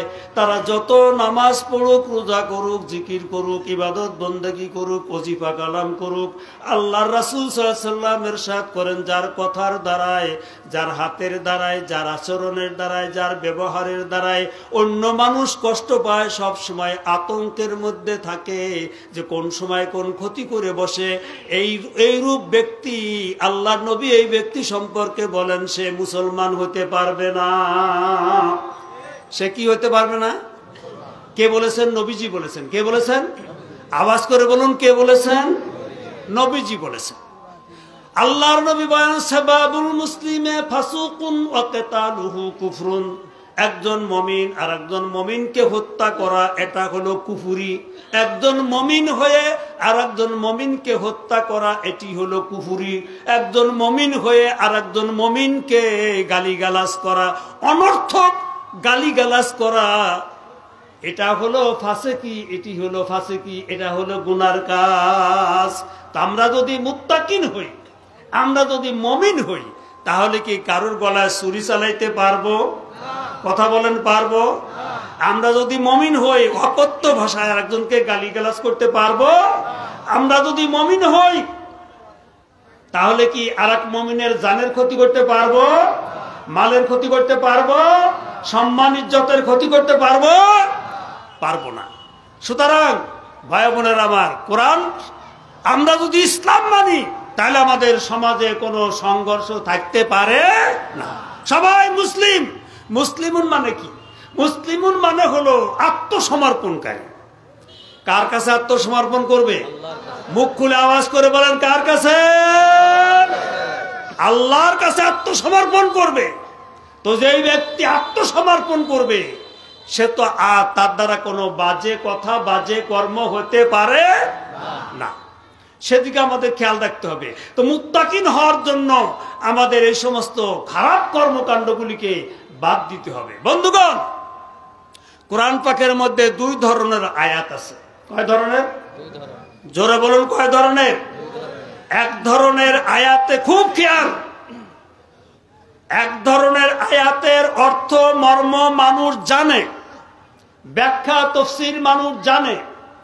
আর এক ধরনের আয়াতে কারিমা কোরআন পাকের মধ্যে আসছে, যেগুলির অর্থ মর্ম মানুষ জানে না।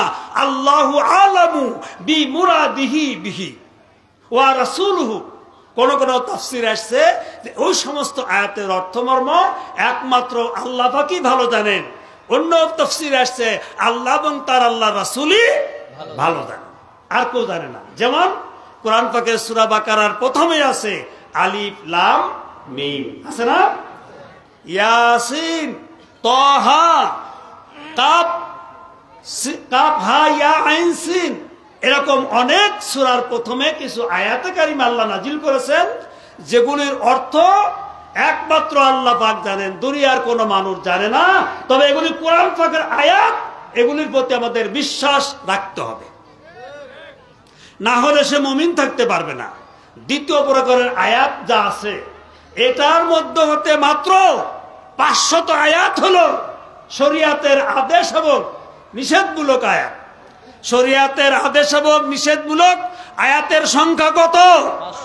আওয়াজ করে বলেন কত? আপনারা নিশ্চয় এখানে কিছু শিখতে আসছেন, জানতে আসছেন, বুঝতে আসছেন, কথা ঠিক না বেড়ি? কথা ঠিক তো? আমরা কি বুঝবো? আমরা বুঝবো কোরআন, আমরা বুঝবো হাদিস, আমরা বুঝবো ফিকহ, আমরা বুঝবো উসুল, আমরা বুঝবো তাসাউফ। কথা ঠিক না বেড়ি? ইলমে তাসাউফ, ইলমে তাসাউফ কোরআনে আছে কি না? জোরে বলেন। আমার আল্লাহর নবী সাল্লাল্লাহু তাআলা আলাইহি ওয়াসাল্লাম 40 বছর বয়স পর্যন্ত কোন মাদ্রাসা, স্কুল, কলেজ, ভার্সিটি, বিশ্ববিদ্যালয়ে লেখাপড়া করেন নাই। আমার আল্লাহর হাবিব মাত্র 14 বা 15 বছর পর্যন্ত হীরা পর্বতের গুহার মধ্যে ধ্যানমগ্ন ছিলেন। হেরা পর্বতের গুহার মধ্যে ধ্যানমগ্ন থাকতেন। এমত অবস্থায় 40তম বছর বয়সে যখন তিনি উপনীত হলেন, তখন আল্লাহর জিব্রাইল কোরআন কারীম নিয়ে নাজিল হলেন। এসে বললেন, বিসমিল্লাহির রহমানির রহিম, ইকরা বিইসমি রাব্বিকাল্লাযী খলাক। হে রাসূল, আপনি পড়ুন আপনার প্রভুর নামে যিনি আপনাকে সৃষ্টি করেছেন। নবীজি বলছেন, আনালা কারিয়ুন, আমি তো লেখাপড়া জানি না, আমি তো লেখাপড়া জানি না। জিব্রাইল আলাইহিস সালাম খুব খেয়াল, যারা তাসাউফ মানেন না, ইলমে মারিফাত মানেন না, আধ্যাত্মিকতা মানেন না, সেটা তাদেরই মান। তবে আমরা যারা মানি, আমাদের কাজগুলি কোরআন হাদিসের সঙ্গে সম্পর্ক আছে কি না এটা বলতে চাই। ঠিক আছে? যারা মানেন না সেটা তাদেরই মান, কিন্তু আমরা যারা মানি সেটা কোরআনের সঙ্গে, হাদিসের সঙ্গে, ইজমা কিয়াসের সঙ্গে, ইলমে তাসাউফের সঙ্গে সম্পর্ক আছে কি নাই এটা একটু জানাতে চাই। কি শুনতে রাজি আছেন নাকি? রাজি আছেন সবাই? আলহামদুলিল্লাহ। তো বন্ধুগণ, আল্লাহ নবী বলছেন, আমি তো কারি না, লেখাপড়া জানি না। যে মুসলিম শরীফ এবং বুখারী শরীফের কিতাবুল ওহীর মধ্যে এই হাদিস আসছে, এবং সূরা কুরআনুল কারীমের 30 পারার মধ্যেও এই আয়াতে কারিমা আসছে, আলোচনা আসছে। ভাই বন্ধুরা, মা জিবরাইল আলাইহিস সালাম নবীকে বুকের মধ্যে জড়িয়ে ধরলেন, বুকের সঙ্গে জড়িয়ে ধরলেন, জড়িয়ে ধরে চাপ দিলেন, চাপ দিয়ে ছেড়ে দিয়ে বলছেন, হুজুর আপনি পড়ুন। নবী বলছেন, আমি লেখাপড়া জানি না। দ্বিতীয়বার আবার জিবরাইল আলাইহিস সালাম বুকের মধ্যে জড়ায় ধরলেন, জড়ায় ধরে চাপ দিয়ে ছেড়ে দিলেন, ছেড়ে দিয়ে বলছেন, হুজুর আপনি পড়ুন। নবী বলছেন, আমি লেখাপড়া জানি না। তৃতীয়বারের বার জিবরাইল আমিন আল্লাহর নবীকে বুকের মধ্যে এমন ভাবে জড়িয়ে ধরলেন, কিছু সময় রেখে দিয়ে ছেড়ে দিলেন, ছেড়ে দিয়ে বলছেন, হুজুর আপনি পড়ুন। এবার আমার আল্লাহর নবী এমন ভাবে পড়তে শুরু করলেন, আমার আল্লাহর নবীর মতন পড়নেওয়ালা মানুষ পৃথিবীতে আর কেউ দ্বিতীয় জন্ম নেয় না। একটু জোরে বলুন না সুবহানাল্লাহ, আওয়াজ করে বলুন আলহামদুলিল্লাহ, উচ্চ আওয়াজে বলুন আল্লাহু আকবার। এরপরে যখনই কোরআন নাজিল হতো, তখনই আল্লাহ নবী সাল্লাল্লাহু আলাইহি ওয়াসাল্লাম কোরআন একটু তাড়াহুড়া করতেন মুখস্থ করার জন্য। আমার আল্লাহ পাক রব্বুল আলামিন বলেন, আলাম নাশরাহ লাকা সাদরাকা ওয়া ওয়াদানা আনকা বিদরাক আমার আল্লাহ রাব্বুল আলামিন বলেন, রাসূল গো, আপনি কোরআন মুখস্থ করার জন্য কেন তাড়াহুড়া করেন? আমি কি আপনার সিনাকে প্রশস্ত করে দেইনি? আমি কি আপনার সিনাকে অসে করে দেইনি? আপনার অন্তরের মধ্যে কালাম রেখে দেওয়ার, কোরআন রেখে দেওয়ার দায়িত্ব হলো আমি আল্লাহ রাব্বুল আলামিনের। একটু জোরে বলুন না সুবহানাল্লাহ। কি এলাকায় কি নিষেধ আছে নাকি সুবহানাল্লাহ বলা? তাহলে একটু জোরে বলুন তো সুবহানাল্লাহ। বুখারী শরীফ মূল কিতাব 2 খানা, 2 জেলদ, তার দ্বিতীয় জেলদের শেষ হাদিস হযরত আবু হুরায়রা রাদিয়াল্লাহু তাআলা আনহুর থেকে বর্ণিত। ক্বালা ক্বালা রাসূলুল্লাহ সাল্লাল্লাহু আলাইহি ওয়াসাল্লাম কালিমাতানে হাবিবাতানে সাকিলাতানে আলাল মিজানে খাফিফাতানে আলাল লিসানে ওয়া হুয়া সুবহানাল্লাহি ওয়া বিহামদিহি। জোরে বলুন না সুবহানাল্লাহ। নবী ফরমান, এমন 2টি শব্দ আছে যেগুলো উচ্চারণ করতে জুবানে সহজ, কিন্তু মিজানের পাল্লা অধিক অধিক ভারী করে দিবে। জোরে বলুন সুবহানাল্লাহ। আল্লাহ কুরআনুল কারীম দুনিয়াতে এসেছে ইলমে সিনার মাধ্যমে। কোরআন আসছে দুনিয়াতে কি কোন ইলমের মাধ্যমে? ইলমে। সবাই আওয়াজ করে বলুন, কিসের মাধ্যমে? ইলমে সিনার মাধ্যমে। 30 পারা কোরআন আল্লাহ পাক নাযিল করেছেন। সুবহানাল্লাহ বলেন।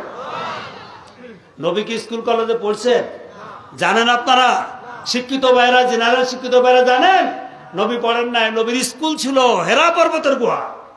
মাত্র 14 বা 15 বছর পর্যন্ত তিনি সেখানে ধ্যানমগ্ন ছিলেন। এটি হলো তার ভার্সিটি, এটি হলো তার বিশ্ববিদ্যালয়। সেখান থেকে তিনি 30 পারা কোরআন নিয়ে আসলেন মানুষের হিদায়াতের বাণী আল্লাহর পক্ষ থেকে শোনানোর জন্য। লক্ষ লক্ষ হাদিস তিনি বলে গেছেন।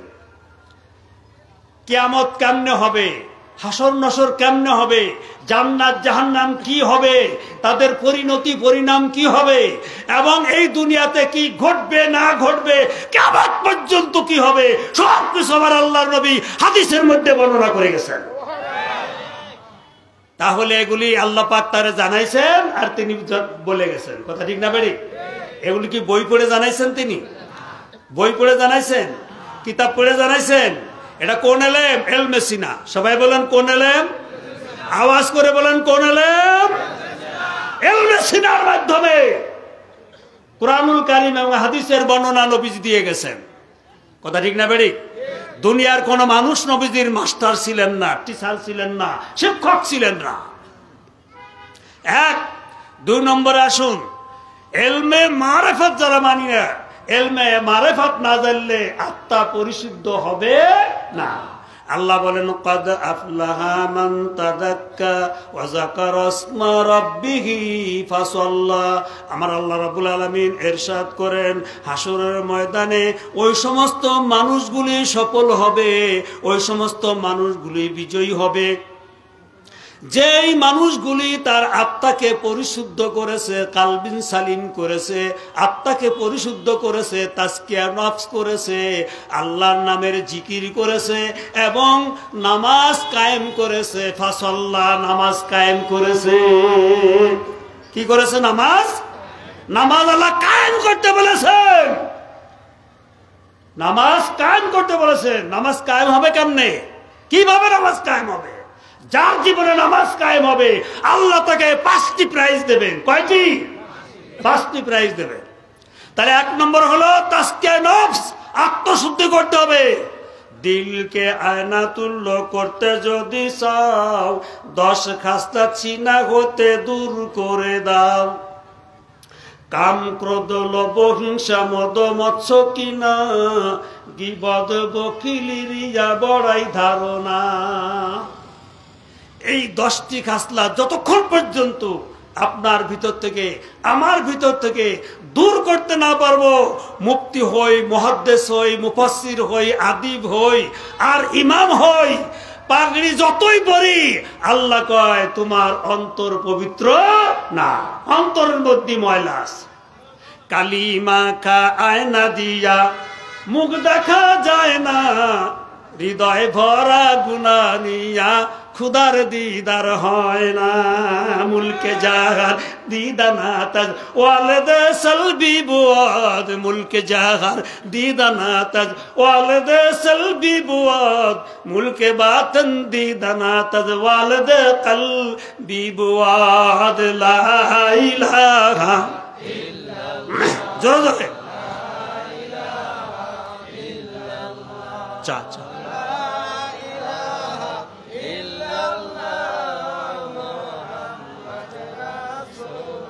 লা ইলাহা ইল্লাল্লাহ, লা ইলাহা ইল্লাল্লাহ, লা ইলাহা ইল্লাল্লাহ মুহাম্মাদুর আবেদরিয়া কিস্তিহালা কিস্তিয়াস, আবেদরিয়া কিস্তিহালা কিস্তিয়াস, আবে আন্দার জিরে কিস্তি পিস্তিয়াস। লা ইলাহা, জোরে জোরে লা ইলাহা লা ইলাহা লা ইলাহা ইল্লাল্লাহু মুহাম্মাদুর। ভাই বোনের আবার আল্লাহ বলছেন নামাজ কায়েম করতে, নামাজ কায়েম করে আকিমুস সালাতা আলি যিকরি। আল্লাহ বলেন তোমরা নামাজ প্রতিষ্ঠা করো, নামাজ কায়েম করো আমি আল্লাহর স্মরণে। নামাজ কায়েম করতে আল্লাহ বলেছেন, কোন জায়গায় কোরআন পাকে আল্লাহ বলেন নাই নামাজ পড়ো পড়ো পড়ো। নামাজ কায়েম করতে হলে নামাজ পড়তে হবে। নিজের জীবনে নামাজ কায়েম করতে হলে নামাজ পড়তে হবে। এখন নামাজ কায়েম করবেন কেমনে? বন্ধুগণ আমার আল্লাহ বলেন ইন্না সলাতা তানহা আনিল ফাহশাই ওয়াল মুনকার, নিশ্চয় নামাজ মানুষকে খারাপ কর্মকাণ্ড থেকে ফিরাইয়া রাখে, বিরত রাখে। আমার আল্লাহ রাব্বুল আলামিন বলেন ইন্নাল্লাযীনা, নিশ্চয় যারা ঈমান আনে এবং নামাজ কায়েম করে আল্লাহ রাব্বুল আলামিন তাদেরকে মহা পুরস্কার দান করবে। জোরে বলুন সুবহানাল্লাহ। মহান আল্লাহ পাক বলতেছেন তোমরা নামাজকে সংরক্ষণ করো, নামাজকে হিফাজত করো। তা আমরা নামাজ পড়বো, নামাজ কেমনে সংরক্ষণ করব, কেমনে হিফাজত করব, সেটা শিখতে হলে যিনি নামাজ জীবনে কায়েম করেছেন তার গোলামি করতে হবে। তার গোলামি না করলে জীবনে নামাজ কায়েম করা যাবে না। কায়েম করতে হবে কেমনে? 5 ওয়াক্ত নামাজ পড়তে হবে, হুজুর দিলে আন্তরিকতার সঙ্গে, খুশুখুজুর সঙ্গে। ইন্নাস সালাতা লাকাবীরাতুন ইল্লা আলাল খাশিঈন, নিশ্চয় নামাজ একটা কঠিন জিনিস, তবে যাদের অন্তরে খুশুখুজু আছে, যাদের অন্তরে আল্লাহর প্রেম আছে, আল্লাহর ভয় আছে, আল্লাহর মহব্বত আছে, তাদের জন্য নামাজ কোনো কঠিন জিনিস না। বন্ধুগণ আল্লাহ পাক বলেন তোমরা দায়মি নামাজ কায়েম করো, আল্লাযীনা হুম আলা সালাতিহিম দাঈমুন, তোমরা সার্বক্ষণিক নামাজের মধ্যে থাকো। সব সময় নামাজের মধ্যে থাকতে বলছেন আল্লাহ। আচ্ছা বলুন, সব সময় যদি নামাজের মধ্যে থাকতে হয় তাহলে সংসার করবেন কখন, চাকরি করবেন কখন, ব্যবসা করবেন কখন, হালহালটি করবেন কখন, ছেলে মেয়ে স্ত্রী পুত্রকে সময় দিবেন কখন? অথচ আল্লাহ পাক বলতেছেন তোমরা দায়মি নামাজ কায়েম করো, আল্লাযীনা হুম আলা সালাতিহিম দাঈমুন, যারা সার্বক্ষণিক নামাজ পড়ে তাদের জন্যই 5টা প্রাইজ। কয়টা প্রাইজ? জোরে বলেন কয়টা? 5টা প্রাইজ, পুরস্কার, 5টা পুরস্কার। তখন দায়মি নামাজ কেমনে কায়েম করবেন? দায়মি নামাজ কায়েম করতে হলে বন্ধুগণ আমার আল্লাহ বলেন ইন্নাস সালাতা, নিশ্চয় নামাজ তানহা আনিল ফাহশাই ওয়াল মুনকার, নিশ্চয় নামাজ মানুষকে খারাপ কর্ম থেকে ফিরাইয়া রাখে।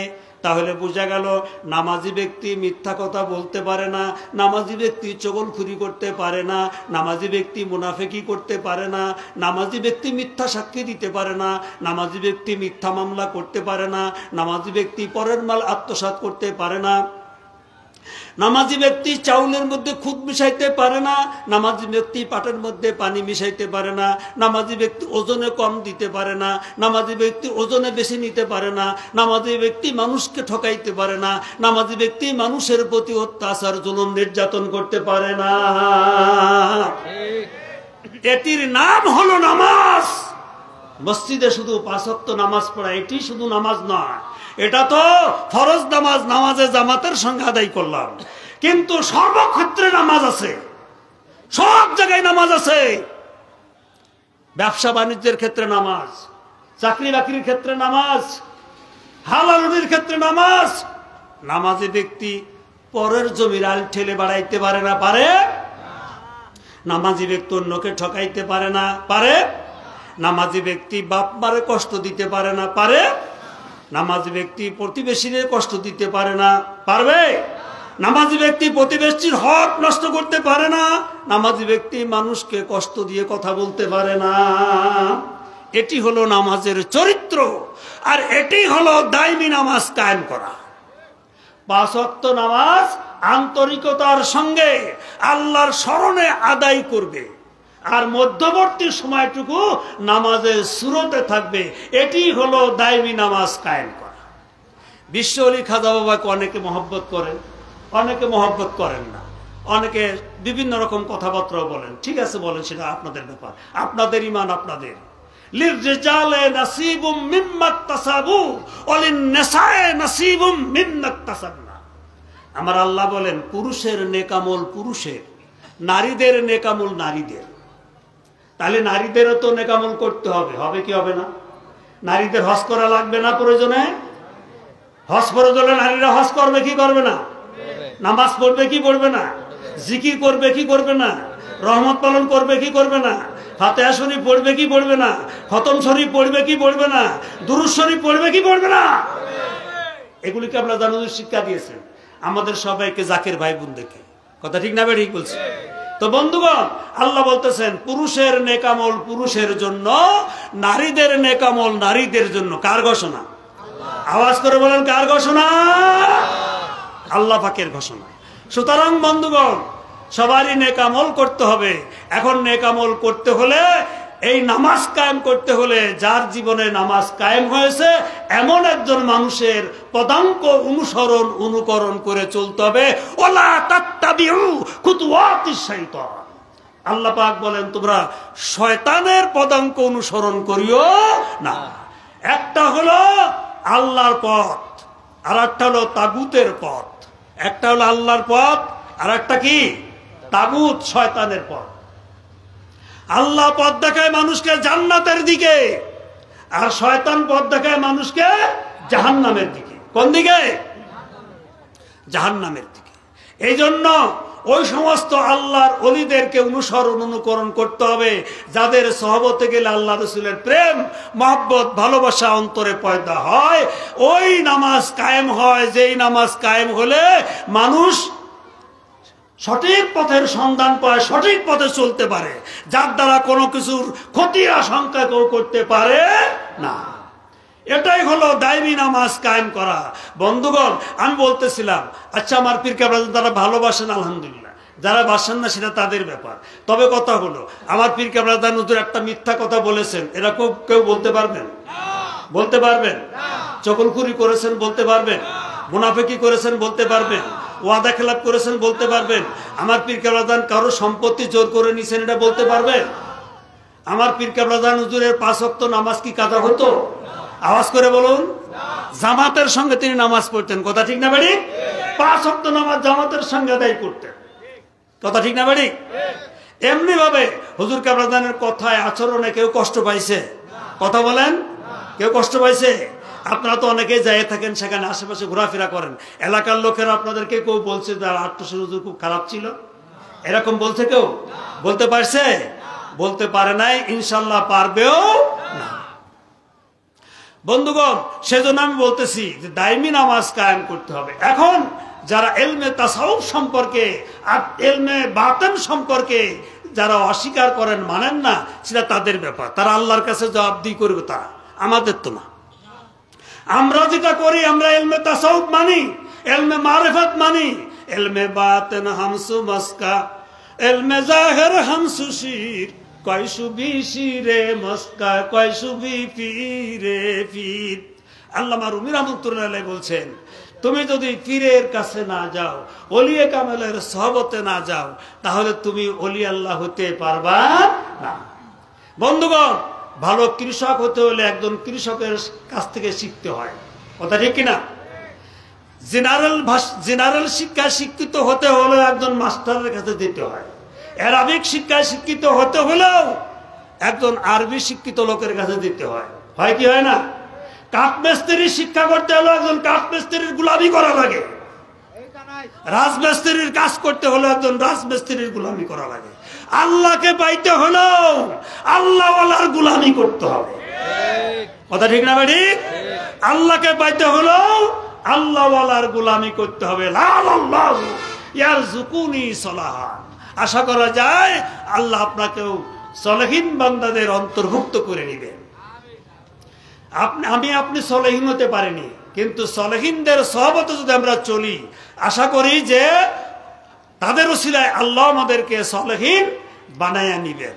এই জন্যই ওলি আল্লাহর কাছে যাইতে হবে। ওলি আল্লাহর কাছে যাওয়া লাগবে কি লাগবে না? ওসিলা লাগবে কি লাগবে না? বন্ধুগণ, যাকে লাগে না তাদের ব্যাপার, তাদের ইমান তাদের, কিন্তু আমাদের ওসিলা লাগবে কি লাগবে না? এবং ওসিলাদের লাগবে, এই ব্যাপারে আমাদের দলিল কি, প্রমাণ কি? ভাইরা বন্ধুরা আমার, আল্লাহর নবীর খেদমতে একজন সাহাবী, অন্ধ সাহাবী আগমন করলেন। আল্লাহর নবীর খেদমতে একজন অন্ধ সাহাবী আগমন করলেন, করে বলছেন, ইয়া রাসূলুল্লাহ, ইয়া হাবিবাল্লাহ গো, আমি অন্ধ হয়ে গেছি, আমার জন্য একটু দোয়া করুন যেন আল্লাহ পাক আমার দৃষ্টি ফিরাইয়া দেন। আল্লাহ রাসূল বললেন, তুমি সুন্দর করে ওযু করো, সুন্দর করে ওযু করো। ওযু করার পরে তুমি জায়নামাজে দাঁড়িয়ে 2 রাকাত নামাজ পড়ো। 2 রাকাত নামাজ পড়ে জায়নামাজে বসে বসে তোমার নবীকে ওসিলা করে আল্লাহর দরবারে রহমত কামনা করো। সুবহানাল্লাহ বলেন। বানোয়াটি কথা বলছি না, হাদিসে আছে। বন্ধুগণ, ওই সাহাবী নামাজ পড়ে আল্লাহর নবীকে ওসিলা করে দোয়া করলেন। দোয়া করে ওঠার সঙ্গে সঙ্গে আল্লাহ পাক তার দৃষ্টিশক্তি ফিরাইয়া দিয়েছেন। জোরে বলুন সুবহানাল্লাহ, জোরে বলুন সুবহানাল্লাহ। তো যাই হোক, আমার আলোচনার সময় শেষ হয়ে গেছে, আমি আর আলোচনা করতে পারছি না। আমার জন্য দোয়া করবেন। ওয়া আখির দাওয়ানা আলহামদুলিল্লাহি রাব্বিল আলামিন। সময় শেষ। আসসালামু আলাইকুম ওয়া রাহমাতুল্লাহি ওয়া বারাকাতুহু। নারায়ে তাকবীর। কৃষ্ণলী খাজা ফরিদপুরি, শানশাহ এনায়েতপুরি, বিশ্ব জাকের মঞ্জিল, জাকের পার্টি, আজকের জলসার প্রধান অতিথি, আজকের জলসার প্রধান অতিথি। নারায়ে তাকবীর।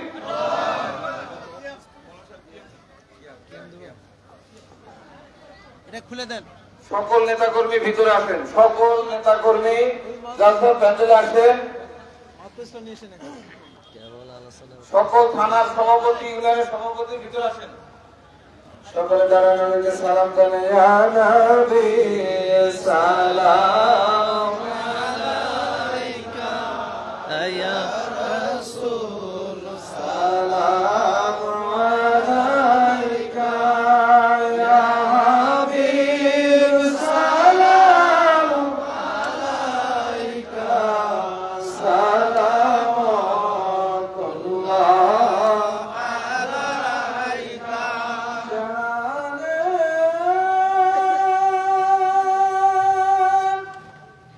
যেদিকে তাকাই দরদি,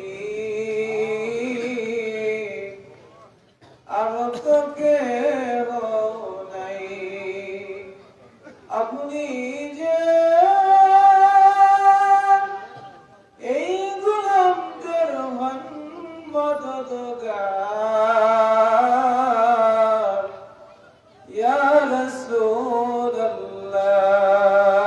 গুনাহের কারণে আমার দেখা যে হলো না আপনার, দেখা দান নবী গো স্বপনে, এই আরো আপনার কদমে। ইয়া নবী সালাম আলাইকা, ইয়া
আপনার নাম নামাজে আপনাকে সালাম আপনি যে নূরে মুজাসসাম ইয়া নবী সালাম আলাইকা ইয়া রাসূল সালাম আলাইকা ইয়া হাবিব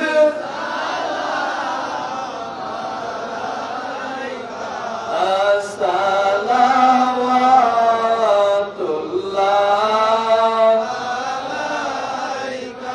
মরণে আপনার পাশে থাকি কবরে আপনি আসিয়েন হাসরে কাউসার পিলায়েন উম্মত বলে ডাকিয়েন ইয়া নবী সালাম আলাইকা ইয়া রাসূল সালাম আলাইকা ইয়া হাবিব সালাম আলাইকা সালাওয়াতুল্লাহ আলাইকা নবীজি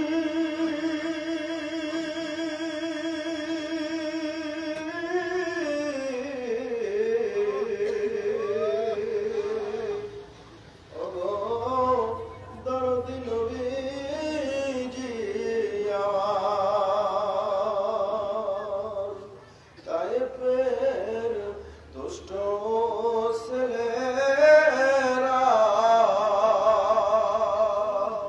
আপনাকে পাগল বলে মারিল পাথর সুরে উঠিল আল্লাহর রোষ কাঁপে ইয়া নবী সালাম আলাইকা ইয়া রাসূল সালাম আলাইকা ইয়া হাবিব সালাম আলাইকা সালাওয়াতুল্লাহ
আছে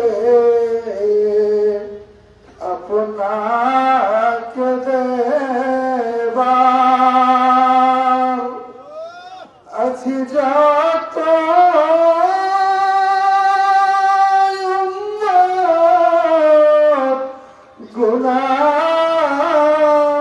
গুনাহগার তরাইবেন হাসর মাজারে নবী সালাম আলাইকা ইয়া রাসূল সালাম আলাইকা ইয়া হাবিব সালাম আলাইকা সালাওয়াতুল্লাহ আলাইকা বালাগাল্লাহ বিকামালিহি কাশাফাদ দুজা বিজামালিহি হাসনাত জামিউ খিসালিহি সাল্লু আলাইহি ওয়া আলিহি সকলে বলে আলহামদুলিল্লাহ।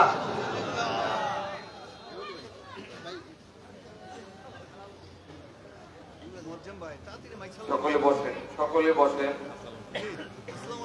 আমাদের প্রধান অতিথি, বিশেষ অতিথি আমাদের মাঝে উপস্থিত হয়েছেন জাকের পার্টি সিরাজগঞ্জ জেলার সর্বস্তরের সকল থানা, জেলা, সকল সহযোগী সংগঠনের সভাপতিবৃন্দকে মঞ্চে আসার জন্য বিশেষভাবে অনুরোধ করছি।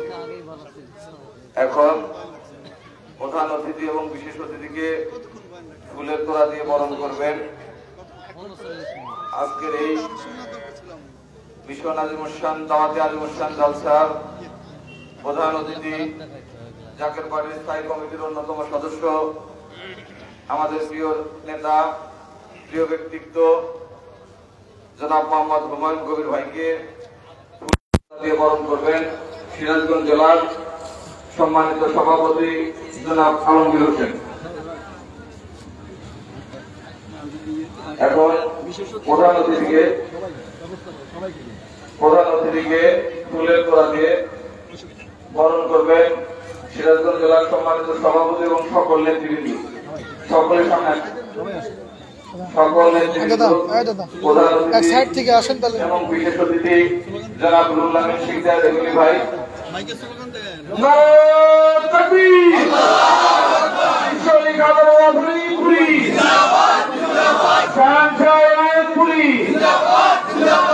জাকের পার্টি সিরাজগঞ্জ জেলার পক্ষ থেকে আজকের জালসার প্রধান অতিথি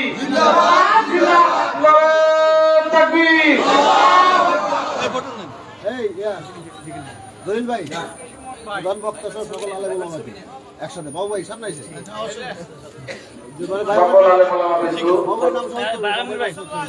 প্রধান বক্তা এবং প্রধান অতিথি, বিশেষ অতিথি সকলকে ফুলের তোড়া দিয়ে বরণ করছেন সিরাজগঞ্জ জেলার সম্মানিত সভাপতি জনাব আলমগীর হোসেন এবং সিরাজগঞ্জ জেলার জাকের পার্টির সাধারণ সম্পাদক আলহাজ বাবলু প্রামাণিক বাবু ভাই সহ সকল নেতৃবৃন্দ একসাথে আজকের প্রধান অতিথি এবং বিশেষ অতিথিকে ফুলের তোড়া দিয়ে বরণ করছেন।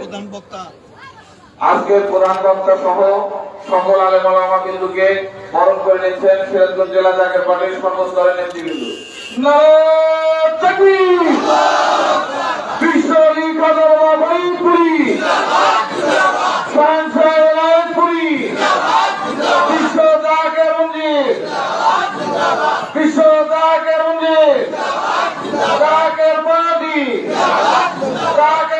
সিরাজগঞ্জ জেলা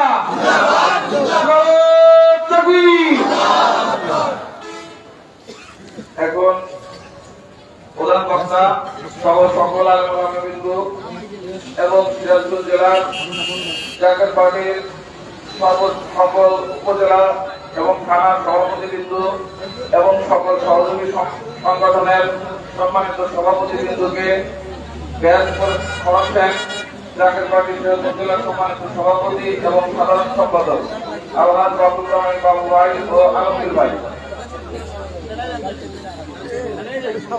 জাকের পার্টি সিরাজগঞ্জ জেলার সকল উপজেলার সম্মানিত সভাপতি জাকের পার্টির সকল সহযোগী সংগঠনের সম্মানিত সভাপতি বিন্দুকে ব্যাচ পরিধান করাবেন জাকের পার্টি সিরাজগঞ্জ জেলার সম্মানিত সভাপতি জনাব আলমগীর হোসেন এবং সাধারণ সম্পাদক আলহাজ মাহমুদ রহমানী বাবু ভাই। জনাব আমি যাদের নাম ঘোষণা করছি আপনারা সকলেই প্রধান অতিথিকে ব্যাচ পরিধান করাচ্ছেন জাকের পার্টি সিরাজগঞ্জ জেলার সম্মানিত সভাপতি জনাব আলমগীর ভাই। বিশেষ অতিথিকে ব্যাচ পরিধান করাচ্ছেন সিরাজগঞ্জ জেলার সম্মানিত সাধারণ সম্পাদক আলহাজ মাহমুদ রহমানী বাবু ভাই।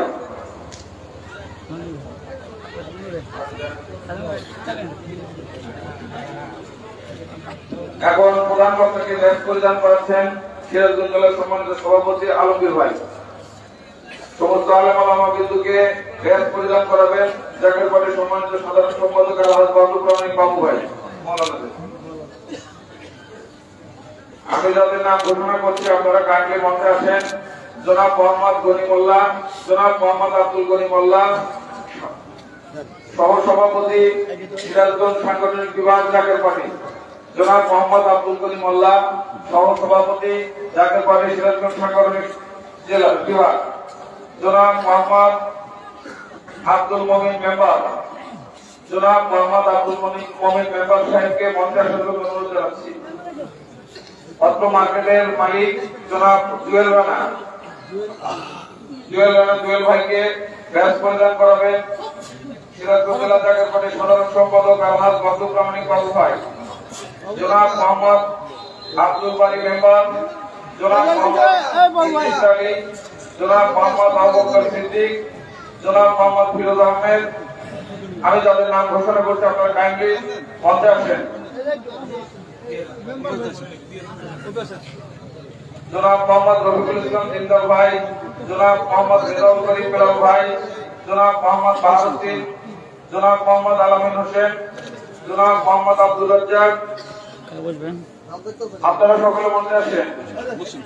জাকের পার্টি ছাত্র ফ্রন্টের সভাপতি জনাব মোহাম্মদ ডাক্তার ওয়াজিদ আলী, জাকের পার্টি যুব ফ্রন্টের সভাপতি জনাব মোহাম্মদ জাহাঙ্গীর আলম, জাকের পার্টি স্বেচ্ছাসেবক ফ্রন্টের সভাপতি জনাব মোহাম্মদ সুলতান মাহমুদ, জাকের পার্টি কৃষক ফ্রন্টের সভাপতি জনাব খন্দকার আলাউদ্দিন, জাকের পার্টি যুব স্বেচ্ছাসেবক ফ্রন্টের সভাপতি জনাব আব্দুল জলিল মাস্টার, জাকের পার্টি মহিলা ফ্রন্টের সভাপতি, জাকের পার্টি মহিলা ফ্রন্টের সভানেত্রী জনাব জোনাবা শান্তিদা আক্তার হেনাপা।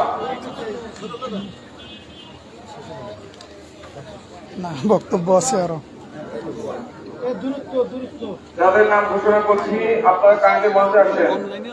জি জনাব মোহাম্মদ আব্দুল সভাপতি সিরাজগঞ্জ সাংগঠনিক বিভাগ। না এটা আমাদের মোহাম্মদ আব্দুল মমিন মেম্বার, জনাব মোহাম্মদ তালাবা ফ্রন্ট, ভাই, আমি তালাবা ফ্রন্ট মেম্বার, জনাব মোহাম্মদ ইদ্রিস আলী, জনাব মোহাম্মদ আবু বকর সিদ্দিক, জনাব মোহাম্মদ ফিরোজ আহমেদ, জনাব মোহাম্মদ রফিকুল ইসলাম জিন্দাল ভাই, জনাব রেজাউল করিম বেলাল ভাই, জনাব মোহাম্মদ বাহারুদ্দিন, জনাব মোহাম্মদ আলামিন হোসেন, জনাব মোহাম্মদ আব্দুল রাজ্জাক, জনাব ডক্টর ওয়াজিদ আলী, সভাপতি জাকের পার্টি ছাত্র ফ্রন্ট, জনাব মোহাম্মদ জাহাঙ্গীর হোসেন, সভাপতি জাকের পার্টি যুব ফ্রন্ট। এখন জেলা সভাপতি সাহেবকে ব্যাচ পরিধান করাচ্ছেন সিনিয়র সহসভাপতি জনাব ইদ্রিস আলী ভাই এবং জাকের পার্টির সাধারণ সম্পাদক আলহাজ মাহমুদ রহমানী বাবু ভাইকে ব্যাচ পরিধান করাবেন ফিরোজ ভাই। জনাব মোহাম্মদ জাহাঙ্গীর আলম, সভাপতি যুব ফ্রন্ট, জনাব মোহাম্মদ সুলতান মাহমুদ, সভাপতি স্বেচ্ছাসেবক ফ্রন্ট, জনাব খন্দকার আলাউদ্দিন, সভাপতি কৃষক ফ্রন্ট, জনাব মোহাম্মদ আব্দুল জলিল মাস্টার, সভাপতি যুব স্বেচ্ছাসেবক ফ্রন্ট, জনাব শান্তিদা আক্তার হেনাপা, সভানেত্রী মহিলা ফ্রন্ট।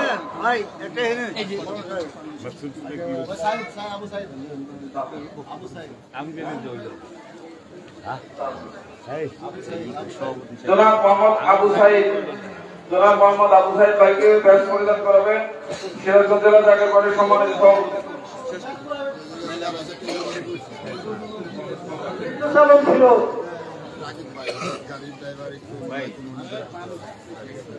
সর্বস্তরের জাকেরান আশেকান ধর্মপ্রাণ মুমিন মুসলমান ভাই ও বোনেরা, আপনারা সকলেই সামনে বসেন। ভাই অল্প সময়ের জন্য আমাদের প্রধান অতিথি, বিশেষ অতিথি মহোদয়, জাকের পার্টির মহামান্য চেয়ারম্যান হিজবুল্লাহ ইমাম আলহাজ খাজা মেজুবাইজান মুজাদ্দিদের পাক কদম থেকে যে নির্দেশনামূলক দিক নির্দেশনা নিয়ে এসেছেন, আপনাদের সামনে সেগুলো উপস্থাপন করবেন।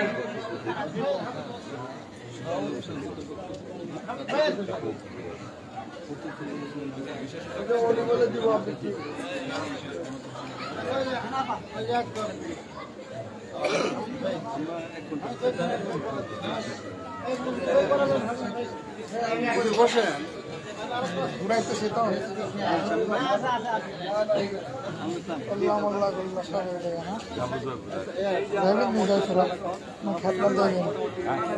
যাইবেন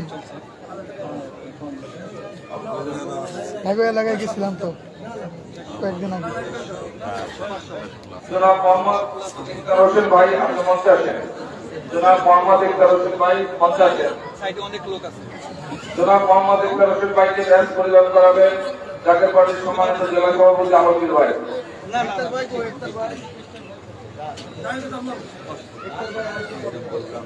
ইফতার ভাই মঞ্চে আসেন। ইফতার ভাই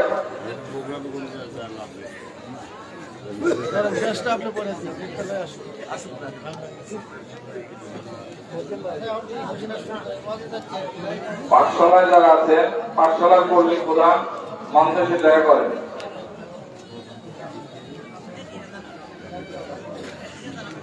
ছাত্রফ্রন্টের সভাপতি জনাব ডাক্তার অজিত আলী মঞ্চে আসেন। কৃষক ফ্রন্টের সভাপতি খন্দকার আলাউদ্দিন ভাই মঞ্চে আসেন।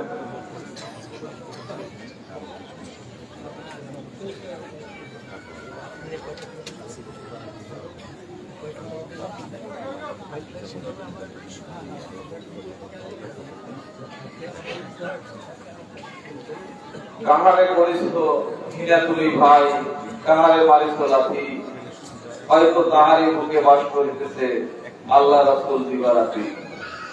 আমরা মানুষ বুঝলেই সবকিছু পাওয়া যাবে। দল মত নির্বিশেষে আমরা মানুষ, আমরা মুসলমান, আমরা বসলে ঘোরাঘুরি করতে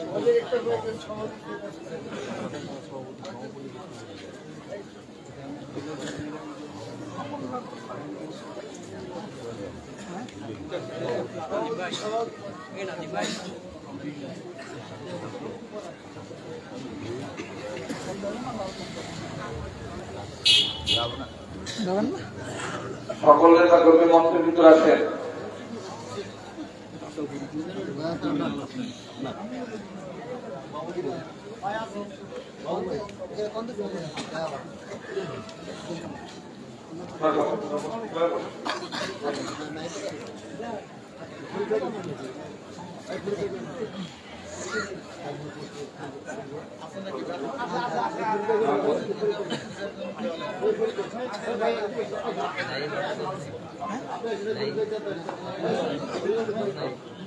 চলতেছে। এখন আপনাদের সামনে স্বাগত বক্তব্য নিয়ে আসছেন জাকের পার্টির সিরাজগঞ্জ জেলার সম্মানিত সাধারণ সম্পাদক আলহাজ বাবু প্রামাণিক বাবু ভাই। সংক্ষিপ্ত আকারে স্বাগত বক্তব্য নিয়ে আসছেন সিরাজগঞ্জ জেলা জাকের পার্টির সম্মানিত সাধারণ সম্পাদক আলহাজ বাবু প্রামাণিক বাবু ভাই। আসসালামু আলাইকুম, আপনারা সবাই ভালো আছেন? আজ আমার ভাইজানের নির্দেশে আজকে সারা বাংলাদেশে প্রত্যেকটি জেলায় আজ হচ্ছেন ইসলামী দাওয়াতি জালসা হচ্ছে। আমাদের সিরাজগঞ্জ এই বিপুলবেড়িয়া আমাদের সিরাজগঞ্জ জেলা থেকে হচ্ছে। আপনারা সবাই বিভিন্ন জায়গা থেকে কষ্ট করে আপনাদের এখানে আসছে, আপনাদেরকে ধন্যবাদ। আপনারা আমাদের তরিকার নিয়ম কানুনগুলো আছে, এই নিয়ম কানুনগুলো সবাই মানবেন এবং এটা চলবেন। আপনাদের আসসালামু আলাইকুম। এখন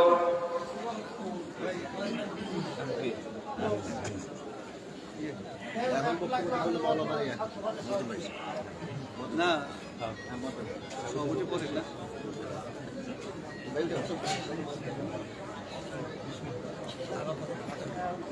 এখন বক্তব্য দিবেন, এখন বক্তব্য রাখছেন বিশ্বজাকের মধ্যে আলিয়া কামিল মাদ্রাসার মোদাররেস মুফতি মাওলানা মুআজ্জম হোসেন। এখন আপনাদের সামনে বক্তব্য রাখছেন বিশ্বজাকের মধ্যে আলিয়া কামিল মাদ্রাসার মোদাররেস জাকের পার্টি উলামা ফ্রন্টের সিনিয়র সহসভাপতি মুফতি মাওলানা মুআজ্জম হোসেন।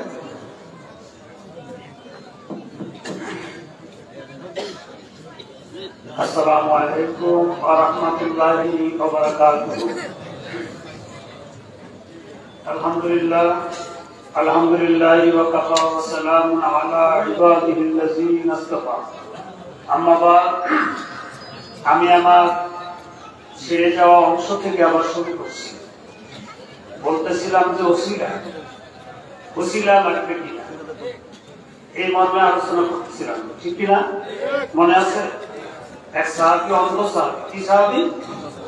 আল্লাহ রাসূলের খেদমতে হাজির হয়ে বললেন, ইয়া রাসূলুল্লাহ, আমি অন্ধ হয়ে গেছি, আমার জন্য দোয়া করুন যেন আল্লাহ পাক আমার চোখের জ্যোতি ফিরিয়ে দেন। আল্লাহ নবী সাল্লাল্লাহু আলাইহি ওয়াসাল্লাম কি বললেন? তুমি সুন্দর করে ওযু করো, 2 রাকাত নামাজ পড়ো এবং তোমার নবীকে ওসিলা করে। তিনি ওযু করে নামাজ পড়লেন এবং আল্লাহ রাসূল সাল্লাল্লাহু আলাইহি ওয়াসাল্লামকে ওসিলা করে আল্লাহর দরবারে দোয়া করলেন।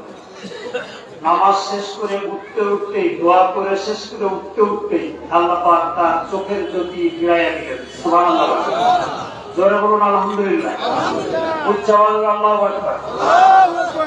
আরেকটা হাদিস আপনাদের বলি, তারিকুদ্দিন নামক হাদিসের কিতাবের মধ্যে আসছে, হযরত আলী রাদিয়াল্লাহু তাআলা আনহু মায়ের নাম ছিল ফাতিমা। আলী রাদিয়াল্লাহু তাআলা আনহুর মায়ের নাম কি ছিল? ফাতিমা। এবং আলী রাদিয়াল্লাহু তাআলা আনহুর বিবির নামও ছিল ফাতিমা। হযরত আলী রাদিয়াল্লাহু তাআলা আনহুর মায়ের যখন ইন্তেকাল হয়ে গেল, নবীজি জানাজায় গেলেন। জানাজা সমাপন করে তিনি কবরের কাছে গেলেন। কবর যখন সমাপন হয়ে গেল, নবীজি সেখানে দাঁড়িয়ে 4টি দোয়া করলেন। কয়টি দোয়া? 4টি দোয়া। 1 নম্বর দোয়া হলো, আয় আল্লাহ, তুমি আলীর মাকে মাফ করে দাও। মনে রাখবেন কয়টি দোয়া করেছে? আয় আল্লাহ, তুমি আলীর মাকে মাফ করে দাও। 2 নম্বর তিনি বললেন, আয় আল্লাহ, তুমি আলীর মায়ের কবরকে প্রশস্ত করে দাও। সুবহানাল্লাহ। 3 নম্বরে তিনি বললেন, আয় আল্লাহ, আলীর মাকে হুজ্জত শিক্ষা দাও, দলিল শিক্ষা দাও, যাতে করে মুনকির নেকির ফেরেশতা যেই প্রশ্ন করবে সেই সওয়ালের জবাবগুলি যেন সহজভাবে আলীর মায়ে দিতে পারে, এই জন্য তার অন্তরে তুমি দলিল জানিয়ে দাও, শিখায় দাও। সুবহানাল্লাহ। কয়টি হয়েছে? কয়টি হয়েছে? 3টি। চতুর্থ দোয়া করলেন, আয় আল্লাহ, আমি যে দোয়া করলাম, আল্লাহ নবী বলছেন, আয় আল্লাহ, আমি যে দোয়া করলাম, এই দোয়া আমার পূর্বে যত নবী রাসূলগণ অভাব গ্রহণ করেছেন, সমস্ত নবী রাসূলগণের ওসিলায় এবং তোমার হাবিবের ওসিলায়, তোমার রাসূলের ওসিলায় আমার সকল দোয়া কবুল করো। সুবহানাল্লাহ। আল্লাহ রাসূল সাল্লাল্লাহু আলাইহি ওয়াসাল্লাম নিজেও নিজেকে ওসিলা করে, অন্যান্য নবীগণকে ওসিলা করে তিনি দোয়া করেছেন। তাহলে আমরা ওসিলা মানবো কি মানবো? জোরে বলেন। আল্লাহ বলেন, ইয়া আইয়ুহাল্লাযীনা আমানু তাকুল্লাহা ওয়াবতাগু ইলাইহিল ওয়াসিলা ওয়াজাহিদু ফী সাবিলিল্লাহি লাআল্লাকুম তুফলিহুন।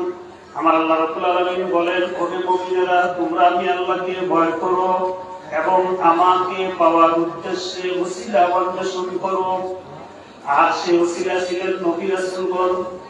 তাফসীরের মধ্যে বিভিন্ন তাফসীরের মধ্যে লেখা হয়েছে, বর্তমান জামানার ওসিলা বলেন নায়েবে নবীগণ, নায়েবে রাসূলগণ। আর নায়েবে রাসূলকে ওসিলা করে তার শিক্ষিত, তার দেওয়া ওজিফা, কালাম, ইবাদত, বন্দেগী, খেদমত, ইবাদত, বন্দেগী, মহব্বত, যা কিছু তিনি শিক্ষা দিয়েছেন এগুলি যথাযথভাবে যদি আমল করা যায় লাআল্লাকুম তুফলিহুন, সম্ভবত তোমরা সফলতা অর্জন করতে পারবে। এই আয়াতের সূরা মাইদা আয়াত নম্বর 35। আমার এই আয়াতের তাফসীরের মধ্যে তাফসীরে মারিফুল কুরআন, তাফসীরে জালালাইন, তাফসীরে বাইদাবি, তাফসীরে কাশফ, বিভিন্ন তাফসীরের কিতাবের মধ্যে বিভিন্ন রকম মত পোষণ করেছেন। তো তার মধ্যে শ্রেষ্ঠ মত তিনটি পোষণ করেছেন। ওসিলা হলো, কেউ কেউ বলেছেন তাফসীরের মধ্যে আসছে ওসিলা হলো ইবাদত বন্দেগী, ওসিলা হলো কিতাব, আর ওসিলা হলো ওলি আল্লাহ শব্দ। সুবহানাল্লাহ বলেন না? সুবহানাল্লাহ বলেন। ওসিলা ওলি আল্লাহ কেমনে হলো? ওলি আল্লাহর দরবারে গেলে কিতাব পাওয়া যায়, তার মানে কিতাবের শিক্ষা পাওয়া যায়, যায় কি যায় না? ওলি আল্লাহর দরবারে গেলে ইবাদত পাওয়া যায়, যায় কি যায় না? তাহলে ওসিলা হলো ইবাদত, ওসিলা হলো কুরআন হাদিস শিক্ষা যা আছে, আর ওসিলা হলো ওলি আল্লাহ। তার মানে ওলি আল্লাহর সহবতে গেলে সেখানে কিতাবের জ্ঞান পাওয়া যায়, সেখানে ইবাদতের জ্ঞান পাওয়া যায়, যায় কি যায় না? জাকেরানদের রং ঈশান নামাজের পরে দুরূদ শরীফ পড়তে হয় কয়শবার? সকাল